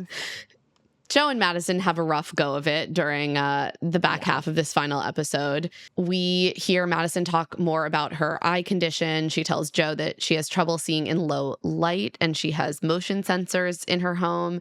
And Joe's like, "Don't even worry. I'll be your seeing eye person." And we immediately hear her go inside and stumble into something. Where was Joe? By the pool. When she comes back and gets in the water and is like, wow, that's really deep. He's like, oh, yeah, I should have warned you. Listen, I'm not expecting Joe to be perfect, but something that I very quickly started to wonder is Joe actually someone who is prepared to kind of live up to the image he has presented to Madison of like someone who is really going to be like her sidekick, her helpmeet, like the person who is like sort of assisting her in these moments? No. I don't think so. Like, Joe doesn't seem like he has much of a natural feel for that kind of, like, No, he assistance, reads like caretaking. very young man in his 20s to me. Young man doing his in his 20s, doing his own thing, like, Yeah. not really thinking too much about what his girlfriend is up to. That's her problem. We also get some confirmation of, I think, what we sort of expected from their awkward energy during their reveal, which is that Joe has some concerns about Madison's physical appearance. And his response to it, yeah. Madison tells the camera that she's totally into Joe, and he's such a babe. Meanwhile, Joe is saying, I am into thinner women. I would say usually, that's just a preference, but not saying that I wouldn't be into someone that's got a more, larger physique. And then he laughs and is like, that sounds fucking terrible too. I, I think, yeah, yeah. Joe is clearly, trying. He is trying, and clearly there is a part of him that is attracted to Madison because they end up having quite a physical, like a good physical relationship. But Yeah, I do it think that there just is. sucks to hear a Yeah. man talk about a woman's body like this. It just sucks. I mean, and this, not to like listen to what men say too much, but like something that I personally have never quite understood, but that I've heard men say before is that like, you know, they will basically have sex with many more women than they would consider for like a relationship. Yeah. And I wonder if that's part of the vibe that like he's like, this isn't who I envision myself being with. But like, yeah, like can totally like get down and dirty. Like that might be because like Madison is like, well, we're having great sex. So like obviously he's attracted to me. And I just think for men, sometimes it's not quite as one to one in the way that like women conceive of it being, which is like not all like I'm making a lot of generalizations right now, but like I think for a lot of women, there is this idea that like some men you're attracted to and you have good sex with them. And I hear from men sometimes that it's more like I can have sex with a lot of people, but Yeah. that doesn't necessarily mean that I'm into them. I don't know. I again, generalizations, but that's the vibe I'm catching is that he's like, not for me generally, but like, sure, let's make out. And I do think he's trying, but Yeah. like and he seems aware that like he doesn't want to be saying things that are like mean about her body. He's not doing like an incredibly good job, partly because then when he says something about her body, he's like, it sounds terrible for me to describe her body. And I'm like, in a way, like his hesitancy almost makes it feel worse.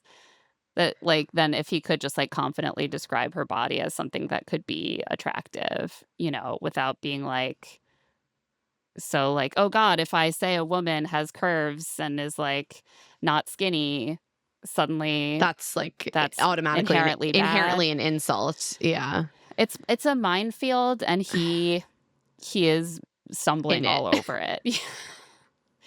Yeah, I didn't I'm and this it just is giving me a bad vibe about Joe that I already a lot of the men from this season, I'm just like, I started out with a bad vibe about you and then you confirmed it. Usually it's more like, I thought you were fine and then I found out you sucked. Yeah, usually go on a journey. Most of these men, I'm just like, no. Most of these men, I'm like, no. And then I'm like, why do I hate them? And then they finally do the thing that Yeah, and you're like, explains oh, the I vibe. see. I get it. Yeah. So he does like he and Madison are hanging out in their swimsuits in the private pool hot tub, making out, touching. And he does say that physical attraction can grow and everything is matching up. And like, I think it's totally fine to give yourself a chance to like develop an attraction to someone who isn't your Absolutely. usual type if you already have that connection. At this point, I do believe that that is sincere, even though it is rough to hear the like fat phobic things that he is saying at certain points along this journey. He does like imply that they will probably have sex that night, and it sounds like they ultimately do. Madison asked Joe what he thought during the reveal when he saw her, and he says he felt like he was seeing a stranger. And she's like, well, but like, did you think I was hot? And he says, no, yeah, I thought you were super hot. Like, okay. He says he just had a hard time connecting the emotional and the physical. And he actually says that his reaction was like, oh shit, here we go. And Madison is like, oh no, not here we go. Like, she's like, that is not how, like, that is the She's kind of trying response that so seems to be hard. covering up for a more negative reaction. Yeah, she's trying so hard to like be chill about all of it. Well, she wants him to like kind of give her the reassurance that she doesn't really feel like she's getting.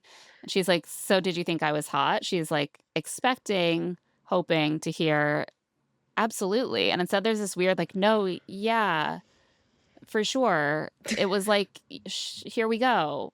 shit. But, like, it's fine. I just have to, like, kiss this stranger. And she's like, none of this actually sounds like you were excited to see me.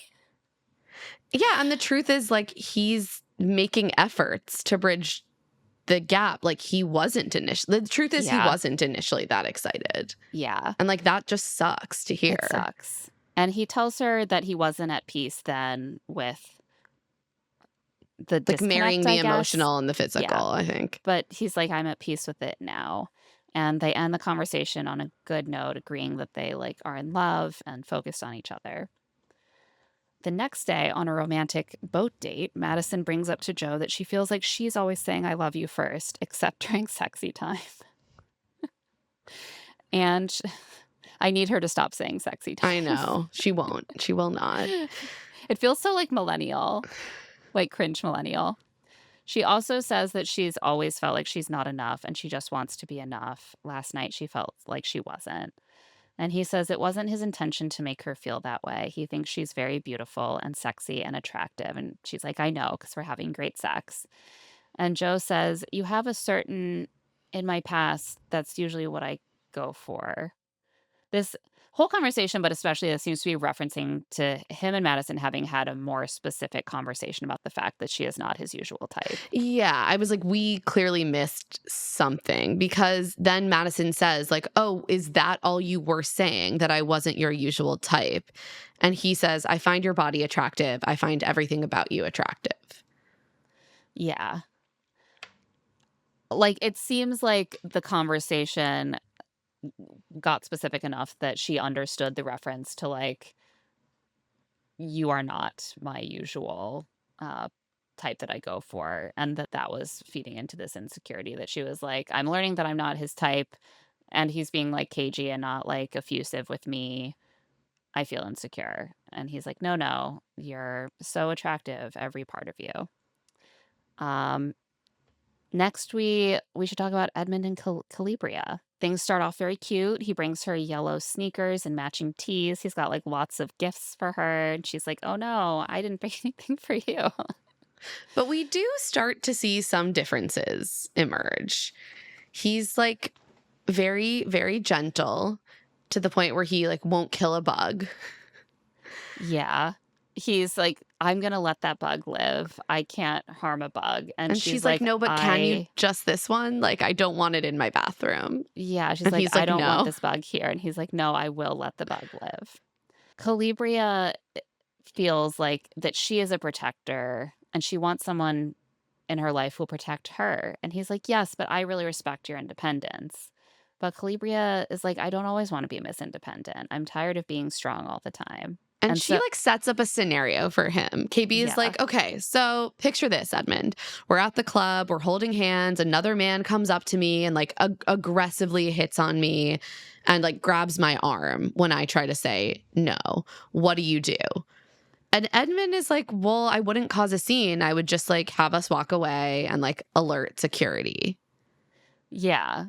And she's like, this man grabbed my arm. Like, he's holding on to me. And he's like, I'll be the pussy or whatever. I just don't want no problems. And Calibria is like, are you not going to, like, get his hand off of me? And Edmond is like, unless it's a handshake or a hug, I will never lay hands on another man.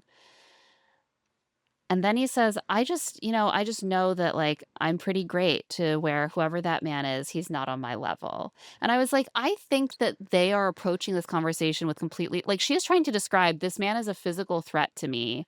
I cannot free myself from him. Is my partner, who is, like, stronger than me and bigger than me, going to assist me in protecting my safety? And he's like, I'm not jealous. I'm better than that guy. Right. And he's also like, well, I don't want to start a fight. Like, you don't. Right. Like, I think that, like, she's trying to be like, will you protect me when my safety is threatened? And he's like, no, I'm not going to fight for you. I know I'm good enough that you'll choose me. And she's like, as I'm being abducted? Like, what do you mean? They just cannot, cannot come to agreement on this. I'm not one to be like, I've never had this conversation with Greg. I've never been like, are you going to physically protect? Like, that's not a fixation of mine. However, I still found myself a little alarmed by the fact that he was like, no matter how much you escalate this to where this man is physically detaining you, I will never intervene. even if your safety is at risk, I would rather personally keep myself out of it. I would be like, even for me, that's kind of a like, if Greg is in danger, I feel like I gotta get in there. Like, right? That's my partner. Sometimes security might be the better option, I'm gonna say. Not that, like, sure, sometimes security might be the better option, but, like, the point is that, like, Well, she's he also laying out a fake scenario, sure, she's laying out a fake right? scenario, but we And also I think this comes in with the bug, like, he wouldn't kill the bug for her, and he didn't even have an effective right. strategy for getting rid of the bug. I think he has like ideas about how he wants to conduct himself, and like they're not really adjustable. I think that they have different ideas about what Yeah. his role is in the And I can relationship. see that KB is very much like, I know I'm an independent woman. Like, obviously, you're going to respect my independence, but I also want to know that, like, someone might assist me sometimes. Right, And he like doesn't seem to get that that's, like, what she needs to hear. It just, yeah. I think we're seeing some differences between these two. Yeah. And he also keeps going back to like, well, I'm the best man. Like, I always want to be the best guy around. And Calibria is like, can you stop like comparing yourself To other you should to people. other people? This Like, comes comparison up a is the few thief of times. joy. He does seem very fixated on it, and she doesn't like that. She's like, you should just be the best Edmond you can be. And he's like, well, I want you to assure me that I'm special. I need that. And she's like, okay. But I feel like she's probably feeling a little put off that she just laid out what she wanted from him. And And he he's was like, like, I no. will never do that. Nick and Annie seem good. They have Yeah. like, they're riding high. They're Uh, so happy together. They're so attracted to each other. He's like, I'll be your emotional support husband. But he does want to name their kids Parker Danger and Best Year on the Mountain. And she is She not. vetoes it. She's like a hard veto on that. Fair enough. Yeah. And Anton and Allie are also mostly doing well, although we do hear, I think, a somewhat notable conversation where Anton is telling her that like the engagement ring cost $5,000, which I assume he did Yeah. not pay. I think the show, Does I think he was it? like the show's No. production company pays for a That's a selection of crazy thing rings. to say. Oh, well, it says if the rings are chosen from the Love is Blind collection, then they are paid for by the show. No, yeah, people can like Kyle brought like a family heirloom. So I think what Anton was saying here is that he was told this ring cost $5,000. I don't think he did not pay for it. But it is very weird because he's like, she's thanking him for the vacation, like jokingly, and he's like, well, you know, I couldn't afford to plan a vacation like this. The engagement ring cost $5,000. And it's like, well, he didn't pay for that either. He didn't pay for either. And Allie's like, well, it should have been $10,000. And he's like, you're going to make me pay $10,000. And she's like, make you. It's an act of appreciation for the future mother of your children. This is the thing about Anton and Allie. They have a very, like, they're very attracted to each other. They're kissing and kind of flirting and keeping the tone light. But what we see in the conversations we do see, they're probably taking the most tense moments. But it is these, like, sort of tension expressed in a light tone. Like, this is actually a very significant disagreement about gender roles and finances in the relationship. Right. And they that is have being agreed that they are surfaced. going to have very traditional gender roles. But like, Oh, but what it's does always that the case that mean? what that means is that the man gets to do whatever he wants, the woman does all the shit at home, and then it turns out that it actually isn't reasonable for women to expect men to uphold any of their end of the traditional, like being a provider and 3 months pay for the engagement ring and all that stuff. That actually doesn't count. I don't know. There's gonna be, I think, a bigger clash because she is viewing the way that he should provide for her very differently, clearly, from how he Yeah. No, I does. think that they are putting in this moment for a reason for later. Yeah. I think a lot of men just like the idea of being a provider in more of a vibes-based way. Yeah, like a provider in the sense that I go to work and you take care of everything in my home. Right. A provider in the sense of like, I take care of making the money and then I get to decide how much money to spend on everything. And you don't even have any money. So, like, what are you trying to spend money on? Jordan and Megan have a pretty good vibe when they arrive. They're very giggly and happy and like touchy. When they get to the resort, Megan is like, are you used to going to places like this. And Jordan is like, no. And Megan is like, get used to it. You're with me now, babe. We learn a few things about Jordan, like he regularly uses a tongue scraper and he has an Om tattoo in Sanskrit on his palms, No, which he no, called yeah, it's like the on side of like the his, side of his so that when you put palm, your hands together, it makes the full the full symbol. Om. Yeah. And He he calls calls it it, his white girl tattoo. oh boy, uh, there are removal services. They're very flirty together. She compliments his thick thighs and asks him about like whether he likes like arm tickles and head tickles and penis tickles. Penis tickles, again, it's a phrase that it's like kills the lady boner. Not hers, apparently. No, I love that for them. I also, Again, unfortunately, they are my favorite couple. I know this is the best we got. I also was obsessed with this moment where they're brushing their teeth together and she leaves the water running and he reaches over and turns it off and she kind of looks at him and he's like, "You're wasting water." And I was like, I've had this exact interaction with Greg so many times. She stares him dead in the eyes and turns the water back on. Yeah, and then I just turn it back off again. I'm like, "You don't need that water until you're done brushing. Why do you need to have the water on? What are we doing here?" Be good to the earth and it will be good to you. Time for the mixer. The couples all arrive and meet the people on the other side of the pods for the first time. We get some reactions. Madison is like shocked that Jordan was not Latino, and I'm She's not like, sure why. wow, he's so white. I really thought he was Latino. I don't know why. Annie thinks that Joe gets Botox. I was like, I don't even get why. He does have kind of a tight face. I was like, I could see it. My favorite was that Allie described Nick as having lizard eyes. He does. Edmond thinks that Annie is just like being herself with messy hair and not being all dolled up with makeup. And I was like, she is wearing makeup and she actually did her hair like that on purpose. It's quite intentional styling. Nick is out here ready to do business immediately. He clocks Megan's Cartier love bracelets and offers to be her new Cartier hookup. And Megan's like, we need to get Jordan some Cartier. My God, this mixer had the weirdest vibes of any mixer I can remember for a long time. It's bizarre. like, I thought he was Latino. I love your luxury watches. Yeah. Like, who's having sex? And then suddenly everyone is so drunk, plastered, and then they go home to fight. It's like so wild. Bad so I was like, this is a party I do not want to attend. No, this is a horrible vibes party. They split up by gender first and have some sex talks. And KB reveals that she's like the only one who doesn't want to have sex before the wedding night. But she says she and Edmond have had some fun foreplay. Megan says Jordan is the best sex of her life. Annie and Madison are both like, we're having amazing sex with our partners. Allie's like, I wanted to wait, but I couldn't. Like, everyone just having a lot of sex. Cut to the men, and Edmond is telling all of them that he, quote, hasn't hit it. It hasn't hit it. Well, Don't love it. Yeah. But he respects that KB wants to wait. And then he's like, but I do have to hit it before marriage.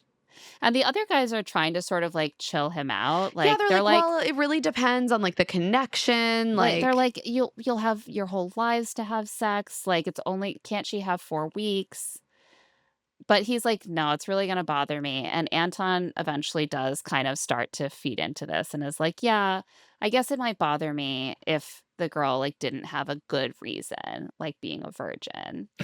If you're a virgin, you're allowed to not want to have sex. Yeah, because at least you're bringing purity to the table. Right. You have if you've already been sullied. If you've been sullied, then it's kind of like open season. Like, how dare you? Like, you slept with other men. Why are you not sleeping with me right now? Well, that does seem to be Edmond's general feeling, as we learn later. God. Edmond chats with Annie about her love triangle and is like, I was just crying with Brendan. The situation was so crazy. And you were the one that was doing it. And poor KB like, keeps being like, think about what you're saying. Like, don't make her feel bad. Like, what are you doing? And Annie finally like explains that, like, it was tough for her because Brendan didn't even really tell her that he loved her until the very end, and then Nick, like, shocked her, and she ended up making that choice, and Edmund is like, "Well, you did the right thing. Nick is the big dog." I'm like, Hmm. wow, we really went on a journey with you there, We Edmund. really did. Suddenly, it seems like everyone, well, and by everyone, I mean the men, are just Especially Joe and Jordan. Joe and Jordan. Yeah. Like, it's clear they have been like taking shots. Suddenly, we've turned a corner, and Joe and Jordan specifically are plastered. They are so drunk. Like, So drunk. they're drunk in the kind of way that I remember getting at, like, college parties at, like, 2 AM, like, but it's the middle of the day, and they're being filmed for a TV show with their new fiancés. It's astonishing. Meanwhile, Edmund is, like, rubbing sunscreen on KB's feet and then kissing them while everyone watches, and Joe is watching, like, barking like a dog to show Was how, that like, Joe or sexy it is. Jordan? I think it was Jordan. It was definitely Jordan. I know Yeah. it was Jordan because I was like, "Jordan, you're giving me the ick." Yeah, Jordan, stop it. He's also giving Megan the ick. I mean, it's such a sensual moment that Madison, like, gets up and leaves. They're just being, like, so, like, tipsy and rowdy with each other. Like, they're doing a lot of, like, joking back and forth in a way that, like, makes sense to them because 'cause they're the same level of drunk, but everyone else around them is, like, they're speaking in gibberish to each other, like, they're laughing at things that don't make sense. Like, it's so uncomfortable to be Yeah, around like, them. first Madison leaves, then Megan joins the bro chat, and she gets super annoyed. Also, Joe is, like, yelling at Jordan across the bar, like, "Should we do more shots?" And Annie cuts in and is like, "Stop. That energy needs to stop, Joe." And he, like, keeps going. She's like, "You're getting a little close to me. I need you to stay over there, please." She's saying it in, like, sort of a joking tone, but she's not joking. It seemed pretty not joking to me. No, she's like, "Get the fuck away from me, and you're both being annoying." Like, it's clear that this is, like, Yeah. everyone is noticing this. She's like, "You're making me uncomfortable." And I was like, "You definitely don't want one of the women who is not your fiance to have to tell you, 'You're getting too close to me. I need you to stop.'" Megan is trying to, like, be a little jokey. She's like, "Haha, I think Jordan might love Joe more than me." Then they're talking about Anton, and someone's like, "Anton's the sexiest Russian I've ever seen." And Meg is like, "Yeah, I wouldn't have pegged Anton as Russian." And Jordan cuts in and says, "You're not gonna peg Anton. I hope not. Holy shit, calm down with your pegging, Megan." And Megan is not having it. She's just, like, stares at him and says, "You're annoying me."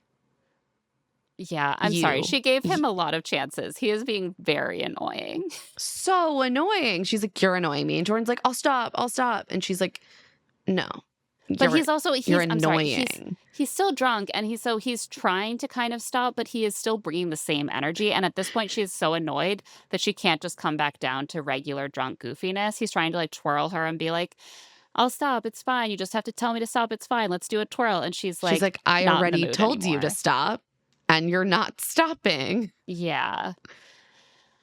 Jordan is somehow not the worst offender, however, because Joe is so drunk that he's starting to get to a point where he can barely, like, function He can't, at he's, like, all. not clocking into conversations.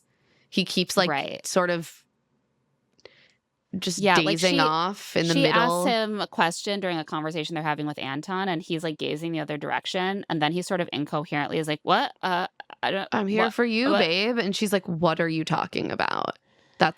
You're not in this conversation." And she When ultimately, like, walks away. Yeah, and then he, like, comes to follow her, he wants to talk, and she's like, I feel like every time I go to talk to you, you talk over me to talk to someone else, and I just don't feel good about it." And he's like, "I'm sorry, are you mad at me?" And she's like, "No, I'm just confused." Madison says she's gonna go get him some water, and he's like, "I'm just gonna go back to our room." And she's like, "Well, I'll go with you." And he's like, "No, no." She's like, "You don't want me to come?" And he's like, "No, have fun."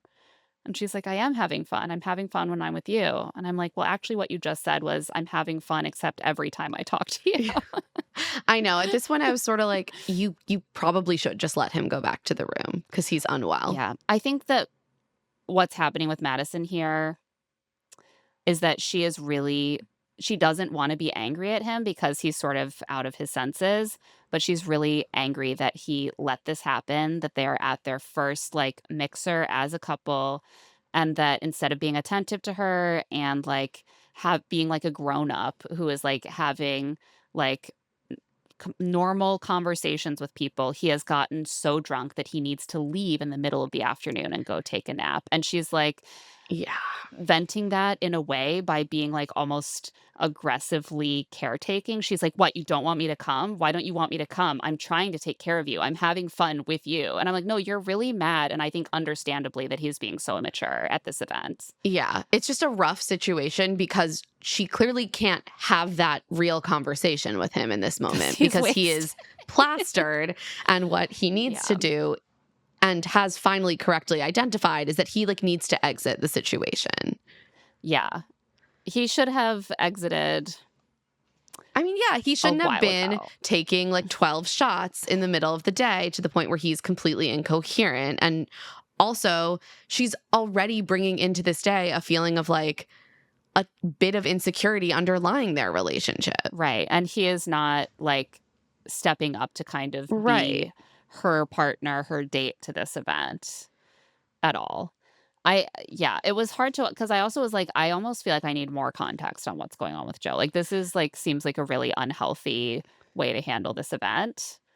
Like, is there more going on here? Or Also, how much time passed? Like, we don't really have a full sense of that. that's true, we don't have a full sense of the time scale. It is all during the day, and, like, Yes. they're filming an event with a bunch of couples. I don't know, I've I don't want to like read it too much because I'm like, people do get drunk on these No, shows. no, that's why I feel like I need more Yeah. context is what I Yeah. mean. Like, I think there are different contexts that could exist here. Yeah. Um, After the mixer, we see some of the couples debriefing. Nick and Annie feel even better about their choices after meeting the other couples. They really hit the lotto together.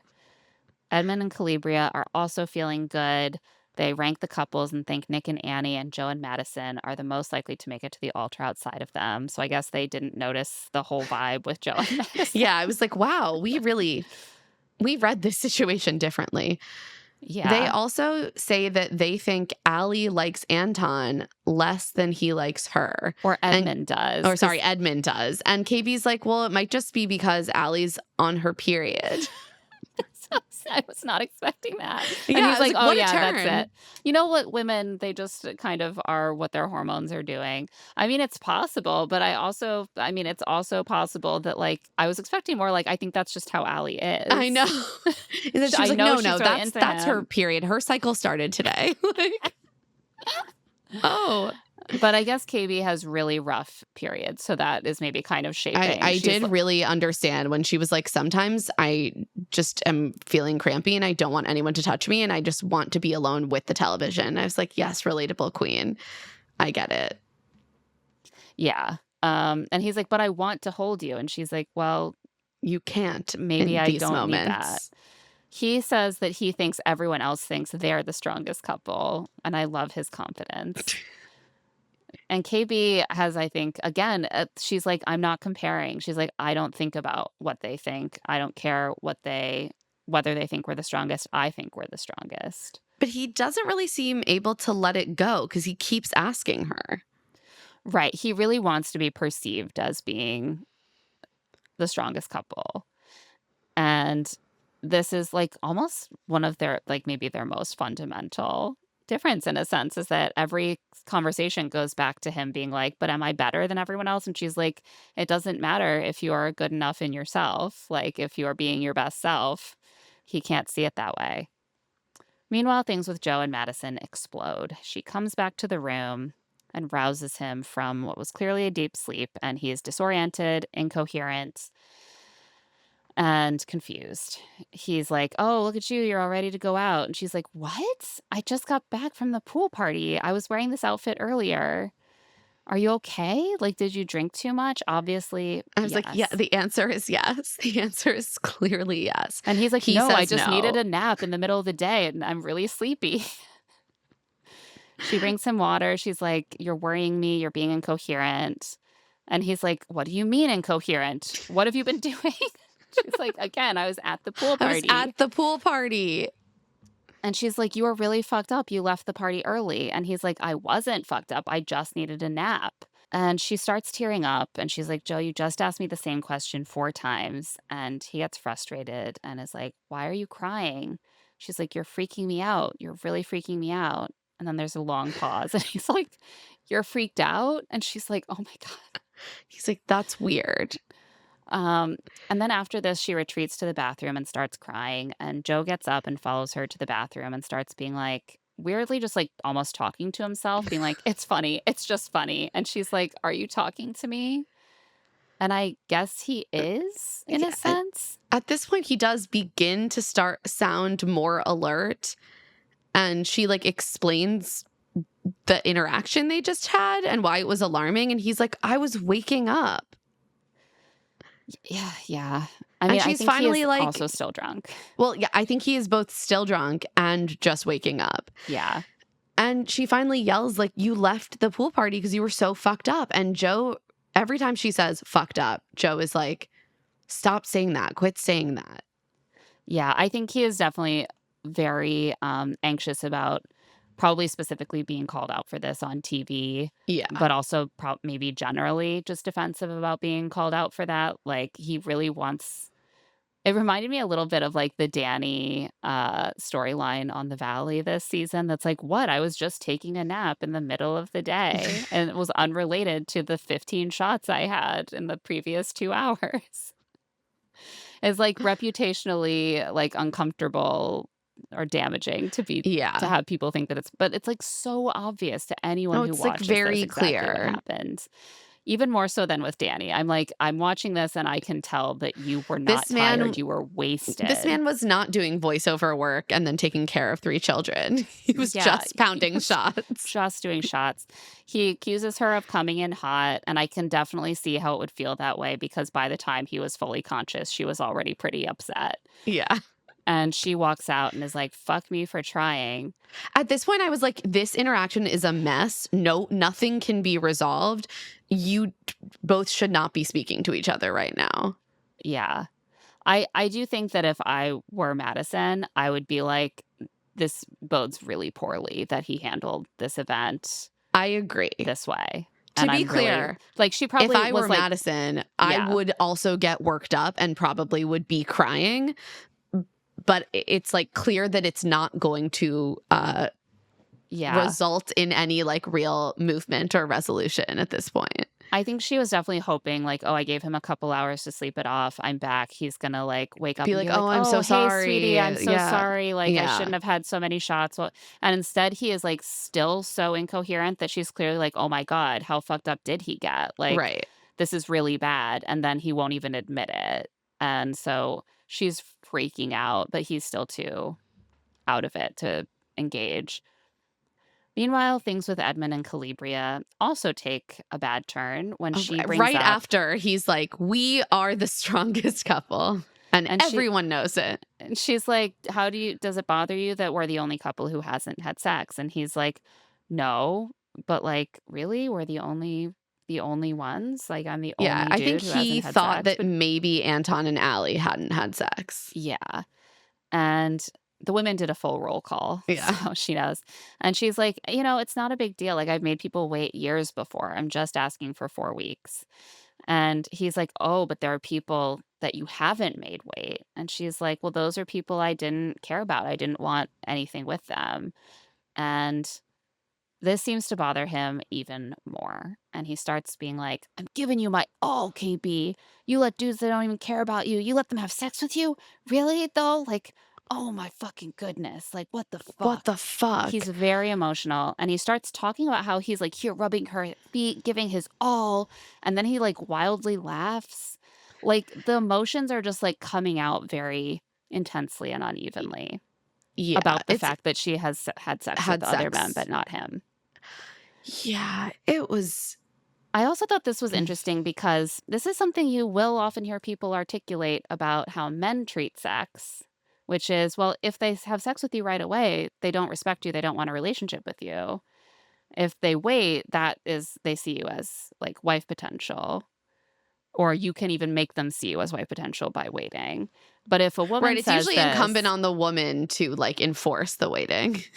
right, and so, like, if she says this, then, like, that's really, like, terrifying and off-putting to There is him. this way that he seems to feel entitled to have sex with Yeah. her Oh, because yeah. he's being kind. Right. Like, he's like, "I'm showing up. I'm giving you my all. I've been rubbing your foot for 1.5 days. Right, Where's you my should have sex? sex with me." And KB is, like, getting frustrated. She's like, "I can have sex with you this weekend, and we can say I don't at the altar, but, like, I wanna be careful. Sex, I think, is more sacred to you than it is to me, and I wanna not play with you. I wanna be really careful with you. And the fact that other people got coochie and you didn't, it bothers you." And Edmund's like, "No, no, no." But KB is right. It does bother him that he's the only one, and specifically the only man. Yeah, he brings it up a couple times that he's the only one. And he says he thinks he's more in it than she is, and she disagrees. She's like, "This is just how I show it, and I'm different from you." And he starts crying quite loudly and, like, ranting, This and made is me like, yeah, like he's the intensity of the what intensity. of the way that he's expressing this and how he keeps saying like, "I'm just always the fucking nice guy. I'm too fucking nice. I'm too fucking nice. It's fucking weird. I always get told that. I always hear it. That's what you're telling me." Like he's just like really freaking out, and in a way that gives me a little bit of vibes of like, I'm so nice and I haven't gotten my rewards for that kindness. She's And literally so now I'm full engaged of to marry rage. him is the crazy thing. It's like she's not being like, "I can't be with you because 'cause you're too nice." She's like, "I respect you so much that I want to do this the way that I think will set us up for success as a married couple for the rest of our lives." And he's like, "Oh, so I'm too nice to fuck?" Like, that's Right. what your Also, like, takeaway was? there is a way to talk about this and be like, "Look, I respect that you want to wait, but I also feel like if I'm heading into a marriage, I kind of need to know that the sexual component is there." Right? Like that's That is something a I want to concern. experience Yeah. before marriage. I think that would be completely valid to bring up. That's a concern I would really understand, and, like, maybe that's part of what's going on here. But that's not what It's he's really alarming saying. to hear this, like, really intense rant, and I think that, like, KB has been very, like, affirming and, supportive of him being in touch with his emotions, but this felt more like kind of a lack of emotional regulation Yeah. that, like, he can't kind of control the intensity. This is not, like, an appropriate level of intensity to respond to KB setting her own boundaries around when she wants to have sex. Like, this is not an appropriate reaction. I You can agree. like you said, there are ways to express that you would like to take a different approach as part of the relationship, but, like, this is not it. And she's so, like, receptive and is like, "Let's talk about it." But I was like, he is literally, like, yelling at you that he is nice, so nice that you should have sex with him, and he's being punished for being nice by not getting sex from you. Like, that's so inappropriate. Not getting sex from you within like the first 2 days of 2 meeting. days. I also think that there is, like, and so it's like, I'm the only one who hasn't had sex yet. Okay, let's talk about how we have 4 weeks to come, and, like, at what point maybe could we, like, consider the possibility of, like, exploring this before we really Right. commit our No, lives I to think each that other? she's identifying correctly that he feels somehow emasculated, that the other men Yeah, have like conquered their women in this way. right, and he's like, "I've been so nice, I've given you my all." Apparently, that's not the way to get what I want Right. because it's not And working. it's like, guess what? That's not kindness. Yeah, If you expect something in return, like that's not being nice. yeah. He also admits that he's really stuck on her having had one-night stands, and she's like, "I'm not like that anymore. I haven't had one for over a year." I'm And then just she's like, like, guess what? You're allowed to fucking have one night stands. "Yeah." Yeah, this whole chat is just, like, slut-shaming KB, dividing women into categories, like, who gets to decide to have sex with men at what time, and who has been too slutty to wait until she's ready, Edmond being like, I'm a nice guy, and that's why I'm not getting sex, and that's why it never works to be nice. I was like, this is I just like the hated this greatest hits so of like much. bad gender politics around sex and consent. It's really bad. And that is where we end. So that is Yay. the end of this batch of episodes. We are gonna do our friends to enemies scale. Just a reminder, as always, a little disclaimer. This is tongue in cheek. We do not know these people, and therefore this is not that serious. Yes, this And is like yet, a vibe check for us. we do have a lot of enemies. Yeah, the vibes were not good this season. The vibe checks not going well for us. I think Mike is definitely a top enemy for me. Mike is an enemy. Yeah, Mike Nick is is an an enemy. enemy. Nick's definitely I an think Annie's enemy. an enemy. I just like can't get past that conversation about I know. LGBTQ I'm plus like, kids. That's a big yikes for me. that's a big yikes. Casey is an enemy. Is an enemy right now. Anton, with all of his traditional gender politics. Sorry, Enemy. bud. You're an enemy. Joe, also an enemy. I'm just like getting a lot of bad vibes from these people. Yeah, to me, I think Edmond is an enemy also. I feel for him, but I'm really just, at the end, he turned the corner. yeah, I was having the various points I was feeling more friendly toward Edmond, and then things got pretty If you rough. end on a note of slut shaming your partner, it's going to be an enemy for me, unfortunately. Yeah, not great. Look, these can always change. Yeah, I think Allie is giving me enemy to frenemy zone. I wouldn't call her enemy. She's a frenemy. We just know so little about her, and I'm like, I feel like a lot of it is her being like, I need to be given expensive things because I'm a woman, and that's my role. I'm giving her frenemy. That's fair. Megan is also kind of in that frenemy zone for similar reasons. That like there's stuff that I enjoy about about Megan. Same. But then there's a lot of stuff that gives me pause. I think Patrick is a friend that I really want to shake Patrick things is a up friend and I need to send straight to therapy. Yeah, I want him to really, really turn things around. Anna and Blake, who both like ghosted the pods. Oh, I literally forgot Brendan here because that's I little think bit. Brendan is just an acquaintance. Brendan is just a guy. Honestly, for me, Blake is also an acquaintance. Yeah, I don't know why I was like, probably Blake he said he's not homophobic. Yeah. He said he's not homophobic. He's a friend. He's a friendly acquaintance. I don't know him. That's not someone I know. Anna is my friend. Kate, I also liked. She's my friend. And then Jordan and KB are my friends. Yeah.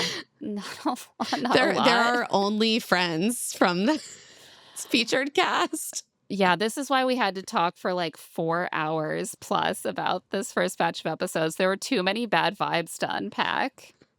Normally there's a certain amount of people that we can just be also like, Madison. Sorry, Madison. There's so many people. Madison is also a friend. Madison's a friend. Yeah. Should they get married or date IRL out of 10? Patrick and Casey, 0 out of 10 for me. Yeah, I don't see this working. It's gonna be a 0. Out. They should have one date where they meet up for Casey to explain herself face to face. Yeah, but not even a date, just like a coffee.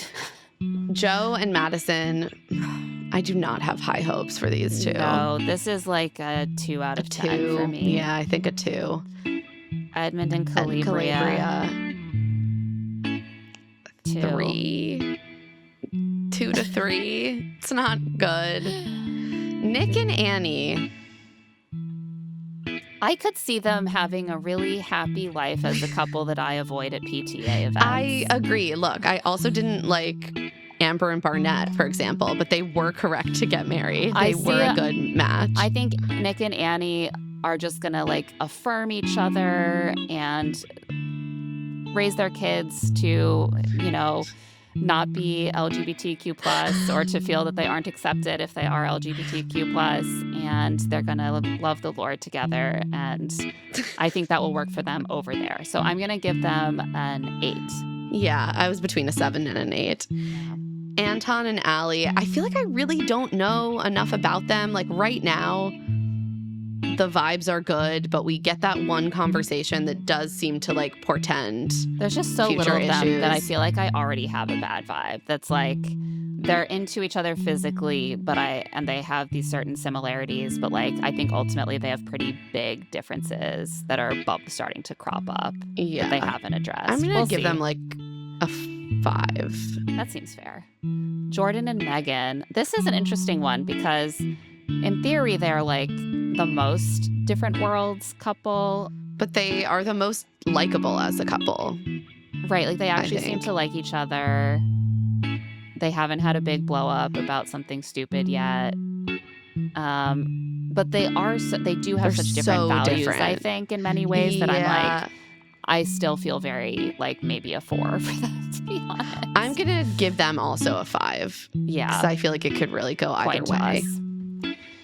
Thank you for bearing with us through this incredibly long set of recaps. We did our best. And on that note, that's it for this episode of Love to See It with Emma and Claire. Love to See It is a presentation of Odyssey. The show is produced by us, Claire Fallon, and Emma Gray. This episode was edited by John Bahar. Our theme music is by Tamar Haviv, and our art is by Aaron Nestor. If you like the show, please follow us, rate us 5 stars, leave a review, and of course, tell all of your friends about our show.